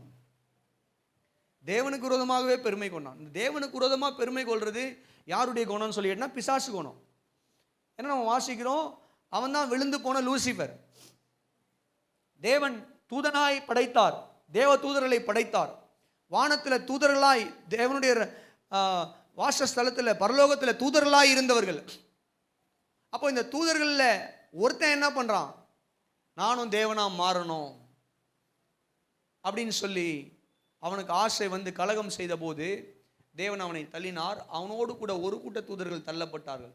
அப்போ தேவனால் சிருஷ்டிக்கப்பட்ட தூதன் என்னவா மாறினான்னா சாத்தானாய் மாறினான். அவனை பின்பற்றினவர்கள் எல்லாரும் பிசாசுகளாய் மாறினார்கள். அப்போ தேவனுக்கு விரோதமாய் பெருமை கொள்வது என்பது யாருடைய குணம்னா பிசாசனுடைய குணம். அது பிசாசனுடைய குணம். தேவனுக்கு விரோதமாய் பெருமை கொள்வது, தேவனுக்கு நிகராய் பெருமை கொள்வது, தேவனுடைய நான் தான் கடவுள் அப்படின்னு சொல்லி தேவனுக்கு செலுத்த வேண்டிய மகிமையெல்லாம் இன்னைக்கு ஒரு மனுஷங்க தங்களுக்கு எடுத்துக்கிறாங்க அப்படின்னா that is a satanic attitude. அவங்களுக்குள்ள பிசாசு இருக்குன்னு அர்த்தம். ஏன்னா பிசாசு தான் நான் கடவுளை போல மாறணும் அப்படின்னு முதல்ல எண்ணி முயற்சிகளை எடுத்தவன் பிசாசு தான். அப்போ இன்னைக்கு ஒரு மனுஷன் அந்த மாதிரி ஒரு காரியத்தை பண்ணுறாங்கன்னா தே ஹாவ் சேட்டனிக் இன்ஃப்ளூயன்ஸ். அவங்களுக்குள்ள பிசாசனுடைய ஆதிக்கம், தாக்கம் இருக்கிறது என்ற அர்த்தம். அப்போ இந்த சவுல் தேவனுக்கு விரோதமாய் பெருமை கொண்டான்னு சொல்லும்போது அவனுக்குள்ள பிசாசு புகுந்தான். அசுத்தாவிகள் அவனை அலைக்கழித்தது. என்ன நடந்தது? அவனுடைய முடிவு பரிதாபமான நிலைமையில முடிந்தான். வேதத்தில் இந்த மாதிரி நிறைய ராஜாக்கள் இருக்கிறாங்க. ஊசியா ராஜான்னு, he started well but he finished not well. நல்லா ஆரம்பிச்சான் பக்தியோடு, ஆனால் அவனுடைய முடிவு பரிதாபமாக இருந்தது. காரணம் என்னன்னா, இவங்க எல்லாம் மேலே வந்துட்ட உடனே இவங்க அந்த தாழ்மையை என்ன பண்ணலன்னா காத்துக்கல. தேவனிடத்தில் அந்த தாழ்மையை காத்துக்காதது. they started well but they end up very bad. they didn't finish well. அவர்கள் நல்லா ஆரம்பிச்சாங்க, ஆனால் அவங்களுடைய முடிவு மோசமானதாக இருந்தது. காரணம் என்னன்னா, தாழ்மையை காத்துக்கொள்ளவில்லை. ஆனால் ஒரு சிலரை பார்க்கிறோம் வேதத்தில், அவங்களுடைய ஆரம்பமும் நல்லா இருந்தது, அவர்களுடைய முடிவும் நல்லா இருந்தது. காரணம் என்னன்னா, கடைசி வரைக்கும் தங்களுடைய தாழ்மையை காத்து கொண்டார்கள். அல்லேலூயா. தேவன் எந்த அளவுக்கு அவர்களை உயர்த்திருந்தாலும் தேவனிடத்திலே தாழ்மையை காத்து கொண்டார்கள். ஆமென். தேவ சமூகத்திலே தாழ்மையை காத்து கொண்டார்கள். தேவனுக்கு விரோதமாய் பெருமை வரவே இல்லை அவங்களுக்குள்ள. ஒரு சிலரை பார்க்குறோம், மூணாவது கேட்டகரி பீப்புள். இவங்களுக்கு எல்லாம் தே ஸ்டார்டட் வெல், ரொம்ப நல்லா ஆரம்பிச்சாங்க, ஆனால் இடையில கொஞ்சம் விழுந்து போனாங்க, பெருமை வந்து விழுந்து போனாங்க. யாரெல்லாம் அப்படின்னு சொல்லி கேட்டீங்கன்னா ஒரு 2 நபர்கள் நான் உங்களுக்கு காட்டி கொடுக்க விரும்புகிறேன். கர்த்தர் உங்களை ஆஸ்வதிப்பாராக. முதல்ல யார் அப்படின்னு சொல்லி கேட்டிங்கன்னா எசேக்கியா என்கிற ஒரு மனிதன். எசேக்கியா ராஜாவை குறித்து நம்ம எல்லாருக்கும் தெரியும். தெரியுமா? 15 வருஷம் கூட்டி கொடுத்தாரு. அந்த எசேக்கியா ராஜா தான். ஆண்டவர் 15 வருஷம் கூட்டி கொடுத்ததுக்கு அப்புறம் எல்லாம் இவருக்கு கொஞ்சம் கொழுப்பு ஏறிடுச்சு. வாசிங்க நாளாகமம் 2 நாளாகமம் 32வது அதிகாரத்தின் 26வது வசனம். 2 நாளாகமம் 32 26 25 26 25. எசேக்கியா தனக்கு செய்யப்பட்ட உபகாரத்துக்கு தக்கதாய் நடவாமல் மனமேட்டிமையானான். அவன் மேலும் யூதாவின் மேலும் எருசலேமின் மேலும் கடும் கோபம் உண்டது. எசேக்கியாவின் மனமேட்டிமை நிமித்தம் அவனுக்கும் எருசலேம் குடிகளுக்கும் தங்களை தாழ்த்தினபடியால் கர்த்தருடைய கடும் கோபம் எசேக்கியாவின் நாட்களில் அவர்கள் மேல் வரவில்லை. 15 வருஷம் ஆண்டவர் கூட்டி கொடுத்துமே இவர் என்ன பண்ணார்னா, கர்த்தர் செய்த உபகாரத்திற்கு நன்மைகளுக்கு ஏதுவாக நடக்காம கொஞ்சம் என்ன பண்றாருன்னா பெருமையா மனமேட்டிமை வந்துருச்சு. மனமேட்டிமை பெருமை வந்துட்டு பெருமையில் நடக்கிறாரு. இப்போ இது நிமித்தம் தேவ கோபம் எசேக்கியாவின் மீதும் இந்த ராஜ்யத்தின் மீதும் வந்தபோது எசேக்கியா என்ன பண்றான்னு சொல்லி கேட்டீங்கன்னா தேவ சமூகத்தில் தன்னை தாழ்த்துகிறான். அங்கே வசனம் போல தங்களை தாழ்த்தினபடியால் அவனும் எருசலேமின் குடிகளும். எந்த அவனும்? எசேக்கியாவும் எருசலேமின் குடிகளும் தங்களை தாழ்த்தினபடியினால் என்னாச்சு? கர்த்தருடைய கோபம் எசேக்கியாவின் நாட்களில் அவர்கள் மேல் வரவில்லை. அப்போ கவனிங்க, சிலர் நல்லா ஆரம்பிச்சாங்க, நடுவில் பெருமை வந்துட்ட உடனே கொஞ்சம் அவங்களுக்கு ஸ்டம்பிள் ஆயிட்டாங்க, இடறிட்டாங்க. கர்த்தருடைய கோபம் வெளிப்படுதுன்றது புரிதல் வந்த உடனே மறுபடியும் மனம் திரும்பி தேவ சமூகத்தில் தாழ்த்தி அவர்களுடைய ஆசீர்வாதத்தில் நிலைத்திருந்தாங்க. புரியுதா? புரிஞ்சவங்க மாத்திரம் ஒரு அல்லேலூயா சொல்லுங்களேன். கர்த்தர் இன்னைக்கு நம்மளை உயர்த்தி வச்சிருக்காருன்னு சொல்லும் பொழுது நமக்குள்ளே பெருமை வந்துருச்சு. எனக்குள்ளே கொஞ்சம் பெருமை இருக்க மாதிரி தான் தோணுது பாஸ்டர், எனக்குள்ளே கொஞ்சம் பெருமை இருக்கிற மாதிரி தான் தோணுது பிரதர். என் பணத்தை குறித்து, என் அந்தஸ்தை குறித்து, என்னுடைய உயர் பதவியை குறித்து, இல்லை எனக்கு இருக்கக்கூடிய ஆள் பலத்தை குறித்து, எனக்கு இருக்கக்கூடிய மற்ற எல்லா காரியங்களையும் குறித்து, இன்ஃப்ளூயன்ஸை குறித்து எனக்குள்ளே கொஞ்சம் பெருமை இருக்குதான் அப்படின்னு நீங்கள் இந்த காலை வேளையில் யாராவது சிந்திக்கிறவங்க இருப்பீங்கன்னா, எசேக்கியாவுடைய நிலைமை தான் நம்முடைய நிலைமை. என்னன்னா, நம்ம தேவ சமூகத்தில் தாழ்த்துவோமானால், தேவ சமூகத்தில் நம்மை தாழ்த்தி தேவனிடத்தில் தாழ்மையாக நடந்து கொள்வோமானால், இன்னைக்கு நம்மளை கர்த்தர் வச்சிருக்கிற அந்த பொசிஷனில் அவர் கடைசி வரைக்கும் வைத்திருப்பார். அதற்கும் மேலே தான் கர்த்தர் உயர்த்துவாரே தவிர கீழே கொண்டு வர மாட்டார். அல்லேலூயா. நல்ல ஒரு அல்லேலூயா சொல்லுங்களேன். சிம்சோனுடைய வாழ்க்கையில் நடந்தது அதுதான். அவன் தன்னுடைய பயங்கரமான பராக்கிரமத்தை நம்பிக்கொண்டிருந்தான். ஒரு கழுதையினுடைய பச்சை தாடை எலும்பை வைத்து 1000 பேரை கொன்றவன், ஒரு பெரிய அலங்கத்தினுடைய டோர் கதவை கழட்டி தூக்கிட்டு போனவன், எத்தனை பேர் வந்தாலும் அடிக்கக்கூடிய மனுஷன். அவன் தன்னுடைய பலத்தை நம்பிக்கொண்டு ஒரு நாள் அவனுடைய முடியில் இருக்கக்கூடிய முடியை வெட்டி போட்ட உடனே, அவனுடைய தலைமயிரை சிரைத்து போட்ட உடனே என்ன நடந்ததுன்னு சொல்லி கேட்டிங்கன்னா, பெலிஸ்தியர்கள் அவனை மேற்கொண்டார்கள். அவன் நினைக்கிறான் வந்துட்டாங்களா, மறுபடியும் என்ன பண்ணுறான் பாருன்னு. ஆனால் இந்த தடவை அவனால் அவர்களை மேற்கொள்ள முடியவில்லை. காரணம் அவனுடைய அபிஷேகம். தேவன் அவன் மீது வைத்திருந்த அந்த அபிஷேகத்தின் வல்லமை, பலன் இல்லை. அவனால் பெலிஸ்தியர்களை மேற்கொள்ள முடியவில்லை. கொண்டு போய் என்ன பண்ணாங்கன்னா, பெலிஸ்தியர்களுடைய கோயிலில் அவனை வேடிக்கை பொருளாக வச்சாங்க. கடைசியில் மனம் திரும்புகிறான், கேட்குறான், ஆண்டவரே இந்த ஒரு விஷயம் மாத்திரம் எனக்கு என்ன பண்ணுங்க, இறங்குங்க அப்படின்னு சொல்லி பாரத்தோடு மனம் திரும்பி ஜெபிக்கிறான். கர்த்தர் என்ன பண்ணுறாருன்னு சொல்லி கேட்டிங்கன்னா, அவனுடைய ப்ரேயர் அக்செப்ட் பண்ணி அவனை மன்னித்து அந்த 2 பில்லரையும் அவன் விழ தள்ளும்படியாக மறுபடியும் அவனுடைய பலனை அவனுக்கு தருகிறார். அப்போ என்ன ஆகுது அப்படின்னு சொல்லிக்கிட்டேன். அப்போ கவனிங்க, பலன்ன்றது அவனுடைய முடியல ஒரு பக்கம் இருந்தாலும் இப்போ அவனுக்கு முடியே இல்லையே, ஆனால் பலன் வந்தது எப்படின்னு சொல்லி கேட்டிங்கன்னா, அவனுடைய அர்ப்பணிப்பில் தான் பலன், அவனுடைய கீழ்ப்படிதல் தாழ்மையில் தான் பலன். அல்லேலூயா. அவனுடைய கீழ்ப்படிதல்லையும் தாழ்மையிலையும் அர்ப்பணிப்புலையும் தான் பலன். அல்லேலூயா. அந்த கீழ்ப்படிதலும் தாழ்மையும் அர்ப்பணிப்பும் மறுபடியும் வந்த உடனே கர்த்தர் பலனை கொடுத்தாரு. அந்த கோயிலை அவன் என்ன பண்ணுறான்னா, அந்த கோவிலை தாங்கி கொண்டிருந்த 2 பில்லரை தள்ளி விடுகிறான். அது அப்படியே விழுந்து கிட்டத்தட்ட 3000 மனிதர்கள் மரித்து போகிறார்கள். அல்லேலூயா. He finished well. Simson, he finished well. He started well. He stumbled. இடையில கொஞ்சம் தவறினா, ஆனால் அவனுடைய முடிவு வெற்றியாக இருந்தது. அவன் உயிரோடு இருந்து கொன்றவர்களை பார்க்கிறோம், அவன் மரிக்கும் பொழுது அவன் கொன்றவர்கள் அதிகமாக இருந்தார்கள். அல்லேலூயா, சத்தமா சொல்லுங்களேன். அப்போ இந்த காலை வேளையில் some people started well, they ended well. அவங்க நல்லா ஆரம்பித்து நல்லா முடிச்சிட்டாங்க. காரணம் என்னென்னா அவங்க தாழ்மையை காத்து கொண்டாங்க. சிலர் நல்லா ஆரம்பித்து நல்லா முடிக்கல. காரணம் என்னென்னா அவங்க தாழ்மை இல்லை. அதனால் அவங்களுடைய முடிவு சரியில்லாமல் போயிடுச்சு. சவுல் போன்ற மனிதர்கள் எல்லாம் நம்ம பார்க்குறோம். சாலமோனையும் அதில் ஆட் பண்ணிக்கலாம். சிலர் பார்க்குறோம் நல்லா ஆரம்பித்தாங்க, இடையில கொஞ்சம் தவறிட்டாங்க. ஆனால் மறுபடியும் அவங்க தேவ சமூகத்தில் தாழ்த்தினபடினால அவர்களுடைய முடிவும் சிறந்ததாக இருந்தது. அல்லேலூயா, சத்தமாக சொல்லுவீங்களா? பல உதாரணங்களை இன்னும் காட்டணும்னா காட்டிக்கிட்டே போகலாம். ஆனால் சொல்ல வந்த கான்செப்ட் செய்தி முடிஞ்சிருச்சு, அவ்வளோதான். இதுதான் சொல்ல வந்த செய்தி. அல்லேலூயா சொல்லுவோமா? தானியேல் தன்னுடைய தாழ்மையை காத்து கொண்டான். எந்த சூழ்நிலையிலையும் தானியேலுக்கு கிடைச்ச வெளிப்பாடுகள், வரப்போகிற நாட்களில் நடக்க போகிற காரியங்கள் எல்லாம் கர்த்தர் வெளிப்பாடாய் கொடுத்தார். அவைகள் எல்லாம் தன்னுடைய ஞானம் என்று தானியேல் மெச்சிக்கொள்ளாமல், ஆண்டவர் எனக்கு கொடுத்த ஞானம்னு சொல்லி மெச்சிக்கொள்ளாமல், தானியேல் என்ன பண்ணுறாரு அப்படின்னு சொல்லி கேட்டிங்கன்னா, அவர் இதெல்லாம் நான் ஞானி என்பதற்காக கர்த்தர் எனக்கு வெளிப்படுத்தலை, ராஜா மனம் திரும்பும்படியாய். ஆமென். ராஜா, ஏன்னா அந்த ராஜாக்குள்ள ஒரு பெருமை இருக்குது. நேபுகாத்நேசர் ராஜாக்குள்ள நான் கட்டின மகா பெரிய பாபிலோன் சொன்னானா இல்லையா? இதெல்லாம் சொன்னதுக்கு அப்புறம் தான் சொன்னான். தானியேல் இவ்வளோ வார்னிங் கொடுத்தோம், இவ்வளோ சொப்பனங்களுக்கான வியாக்கியானம் சொல்லியும், தரிசனங்களுக்கான வியாக்கியானம் சொல்லியும், இவ்வளவு அர்த்தங்களை சொல்லியும், இவ்வளவு எச்சரிப்புகளை கொடுத்தோம். தேவன்தான் சர்வ வல்லமை உள்ளவர், அவர் தான் உலகத்தை எல்லாவற்றையும் சொல்லியும் கடைசியாக இந்த பெருமை அவனுக்குள்ள இருந்து போல பாருங்க. நேபுகாத்நேசரா இவ்வளோ காரியத்தை தானியேல் கிட்ட இருந்து கேட்டுக்கிட்டு எல்லாம் பண்ணான், அறிக்கையிட்டான்.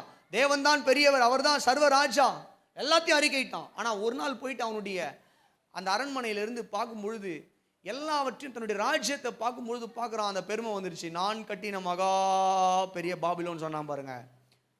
அங்கேயே அவனுக்குள்ள கர்த்தர் அவனை அடித்தாரு. அவன் என்ன பண்ணான்னு சொல்லிட்டுனா ஒரு மிருகத்தை போல மாறினான். மிருகத்தை போல அவனுடைய குணம் மிருகத்தை போல மாறிடுச்சு. மிருகத்தை போல நடந்து கொள்ள ஆரம்பித்து விட்டான். இவ்வளோ எச்சரிப்பு கர்த்தர் தானியேல் மூலமாக கொடுத்தாரு நேபுகாத்நேசர் ராஜாவுக்கு. ஏன் கொடுத்தாரு? உனக்கு அந்த நிலைமை வந்துடக்கூடாதுன்றதுக்காக தான் கொடுத்தாரு. ஆனால் அவன் என்ன பண்ணலன்னா, அதெல்லாம் கேட்டு இந்த காதில் வாங்கி இந்த காதில் விட்டுட்டு நான் கட்டின மகா பெரிய பாபிலோன் அப்படின்னு சொன்ன உடனே கர்த்தர் அவனை தாழ்த்தினார். மறுபடியும் அவன் திருந்தின உடனே அவனை என்ன பண்ணார்? திரும்ப அவனுடைய ஸ்தானத்தில் வச்சார். அல்லேலூயா சொல்லுங்களேன். நம்முடைய தேவனை போல ஒரு ஆச்சரியமான அற்புதமான தேவன் இந்த பூமியில் இல்லை. அவருக்கு நிகரான ஒரு தெய்வம் இந்த பூமியில் இல்லை. அவருக்கு நிகரான அன்பும் இரக்கமும் கிருபையும் காட்டுகிற தெய்வம் இந்த பூமியில் இல்லை. அல்லேலூயா. அவரை போல நம்மை நேசிக்கிறவர் இந்த பூமியில் இல்லை. அவரை போல நமக்கு உதவி செய்கிறவர் இந்த பூமியில், அவரை போல நமக்கு ஆறுதல் செய்கிறவர் இந்த பூமியில் இல்லை. அவரை போல நம்மை புரிந்து கொள்ளுகிறவர் இந்த பூமியில் இல்லை. அவருக்காக இந்த பூமியில் வாழ நம்மை அர்ப்பணிப்போம். கர்த்தர் நம்மை வெற்றியாய் நடத்துவார். எத்தனை பேர் இந்த வார்த்தைகளை விசுவாசித்து கரங்களை தட்டி ஒரு அல்லேலூயா சொல்லுங்க. He is a great and mighty God, there is none like him. தானியேல் பரிசுத்தத்தை காத்துக்கொண்டான். தானியேல் விசுவாசத்தை காத்துக்கொண்டான். தானியேல் ஜெபத்தை காத்துக்கொண்டான். தானியேல் தாழ்மையை காத்துக்கொண்டான். இதுவே தானியேலினுடைய மிகப்பெரிய ஒரு வெற்றியாக இருந்தது. நம்முடைய வாழ்க்கையில் இந்த 4 காரியத்தை காத்துக்கொள்வோம். கர்த்தர் இந்த பூமியில் நம்மை வெற்றியாய் நடக்க உதவி செய்வார். எத்தனை பேர் விசுவாசிக்கிறீங்க? சத்தமா சொல்லுங்க. எத்தனை பேர் விசுவாசிக்கிறீங்க? அல்லேலூயா. ஆமென். தேவனிடத்தில் உங்களை தாழ்த்துங்க. கர்த்தர் உங்கள் பட்சத்தில் உங்களுக்காக நிற்பார். மனுஷங்க உங்களை தாழ்த்தலாம், மனுஷங்க உங்களை புறம் கூறலாம், உங்களுக்கு விரோதமாய் மனுஷங்க உங்களை உதறி தள்ளலாம், மனுஷங்க உங்களை வெறுக்கலாம், உங்கள் பட்சத்தில் நிற்காமல் போகலாம். ஆனால் நீங்கள் தேவனிடத்தில் தாழ்த்துவீர்களானால் கர்த்தர் உங்கள் பட்சத்தில் நின்று உங்களை உயர்த்துவார். ஆமென். ஜெபிப்போம். பிதாவே, இந்த வார்த்தைகளுக்காக நன்றி. வார்த்தைகளை அடியேன் பேசும் பொழுது பரிசுத்த ஆவியானவர் வந்த ஒவ்வொருவருடைய மனக்கண்களை திறந்து கொடுத்த கிருபைக்காக உம்மை ஸ்தோத்திரிக்கிறோம் ராஜா. வந்த ஒவ்வொருவரையும் ஆசீர்வதிங்க. வந்த ஒவ்வொரு தேவ பிள்ளைகளையும் கர்த்தர் ஆஸ்வதிப்பீராக. நாங்கள் கேட்ட வசனத்தின்படியாய் ஆண்டவரே, தானியேல் தன்னுடைய பரிசுத்தத்தையும் விசுவாசத்தையும் ஜெப ஜீவியத்தையும் ஆண்டவரே தாழ்மையும் காத்து கொண்டது போல எங்களுடைய வாழ்க்கையில் ஆண்டவரே நாங்கள் பரிசுத்தத்தையும் விசுவாசத்தையும் ஜெப ஜீவியத்தையும் ஆண்டவரே தாழ்மையும் காத்துக்கொள்ள தேவ ஆவியானவர் எங்களுக்கு கிருபையும் இரக்கமும் பாராட்டும்படியாய் செபிக்கிறோம் ராஜா. ஆண்டவரே, எங்களுக்கு விரோதமாய் சபை மக்களுக்கு விரோதமாக இருக்கக்கூடிய எல்லா விதமான சத்துருவின் கிரியைகளை கர்த்தர் நீர் நிர்மூலமாக்கி போடும்படியாய் செபிக்கிறோம். தானியேல், சாத்ராக், மேஷக், அபேத்நேகோவுக்கு விரோதமாய் எத்தனை சத்துருக்கள் எழும்பி ஆண்டவரே எத்தனை சதி வேலைகளை செய்தாலும் கர்த்தர் தகப்பனே அவர்கள் பட்சத்திலிருந்து அவர்களுக்கு வெற்றியை கொடுத்த தேவன் ஆண்டவரே, எங்கள் ஜனங்கள் பட்சத்தில் இருந்து, இந்த சபையின் பட்சத்தில் இருந்து கர்த்தர் நீர் எங்கள் ஒவ்வொருவருக்கும் வெற்றியை கட்டளையிடும்படியாய் ஜெபிக்கிறோம். இந்த பூமியில் ஆண்டவரே நாங்கள் வெற்றியுள்ள ஒரு வாழ்க்கை வாழ கர்த்தர் எங்களுக்கு கிருபை தாங்கப்பா. தொடர்ந்து உங்களுடைய அன்பின் கருத்தில் எங்களை தாழ்த்தி அர்ப்பணிக்கிறோம். கர்த்தர் எல்லா கனமும் மகிமையும் எடுத்துக்கொள்ளுங்க. நீர் ஒரு மாத்திரம் பெருக நாங்கள் சிறுக. இந்த வார்த்தைகளை கேட்கிற ஒவ்வொருவரையும் கர்த்தர் எங்கிருந்தாலும் ஆஸ்வதிங்க. இந்த வார்த்தைகள் ஒவ்வொருவருக்கும் பிரயோஜனம் உள்ளதாக இருக்க கர்த்தர் கிருபை தாங்க. தொடர்ந்து உங்களுடைய நாமத்தின் மகிமைக்காக எங்களை தாழ்த்துகிறோம். இயேசுவின் மூலம் எங்கள் ஜெபிக்கிறோம் எங்கள் நல்ல பிதாவே, ஆமென். கரங்களை உயர்த்தி நல்லா ஒரு அல்லேலூயா சொல்லுமா? ஹல்லேலூயா. சத்தமா சொல்லுவோம் அல்லேலூயா. இந்த 11 மாதங்களும் கர்த்தர் நம்மை கனின்மணியை போல பாதுகாத்து இந்த 2025 வருஷம் முழுவதும் நம்மை பாதுகாத்து கொண்டு வந்திருக்கிறார். கடைசி மாதத்தில் நாம் இருக்கிறோம். கரங்களை உயர்த்தி கர்த்தரை ஸ்தோத்திரம் பண்ணுவோமா? எல்லாரும் கரங்களை உயர்த்தி ஸ்தோத்திரம். இந்த வருஷம் முழுக்க கர்த்தர் நமக்கு கொடுத்த வருமானங்களுக்காக ஸ்தோத்திரம் பண்ணுவோமா? ஸ்தோத்திரம். இந்த 11 மாதங்கள் கர்த்தர் நம்மை பாதுகாத்து கொண்ட கிருபைக்காக ஸ்தோத்திரம் பண்ணுவோமா? ஸ்தோத்திரம். இந்த 11 மாதங்களும் கர்த்தர் நம்முடைய பலவீனங்கள் மத்தியில் நமக்கு பலனாய் இருந்ததுக்காக ஸ்தோத்திரம் பண்ணுவோமா?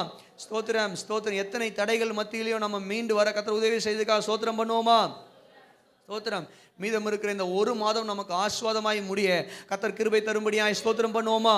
ஸ்தோத்திரம். ஸ்தோத்திரம். இந்த டிசம்பர் மாதத்தில் வரப்போகிற நன்மைகளை எல்லாம் தடையில்லாமல் பெற்றுக்கொள்ள கர்த்தர் கிருபை தரும்படியாய் ஸ்தோத்திரம் பண்ணுவோமா? ஸ்தோத்திரம். ஸ்தோத்திரம். இந்த 11 மாதங்கள் தடைப்பட்ட காரியங்கள் எல்லாம் இந்த வரப்போகிற 12வது மாதத்தில் கர்த்தர் செய்து முடிக்க கர்த்தர் கிருபை தரும்படியாய் ஸ்தோத்திரம் பண்ணுவோமா?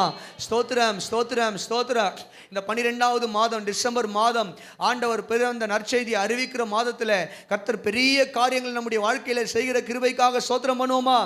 ஸ்தோத்திரம். ஸ்தோத்திரம். ஸ்தோத்திரம். ஸ்தோத்திரம். கர்த்தர் நிச்சயமாய் நம்முடைய வாழ்க்கையில பெரிய காரியங்களை அவர் செய்வார். சோர்ந்து போகாமல் அவரை நோக்கி ஓடுங்க.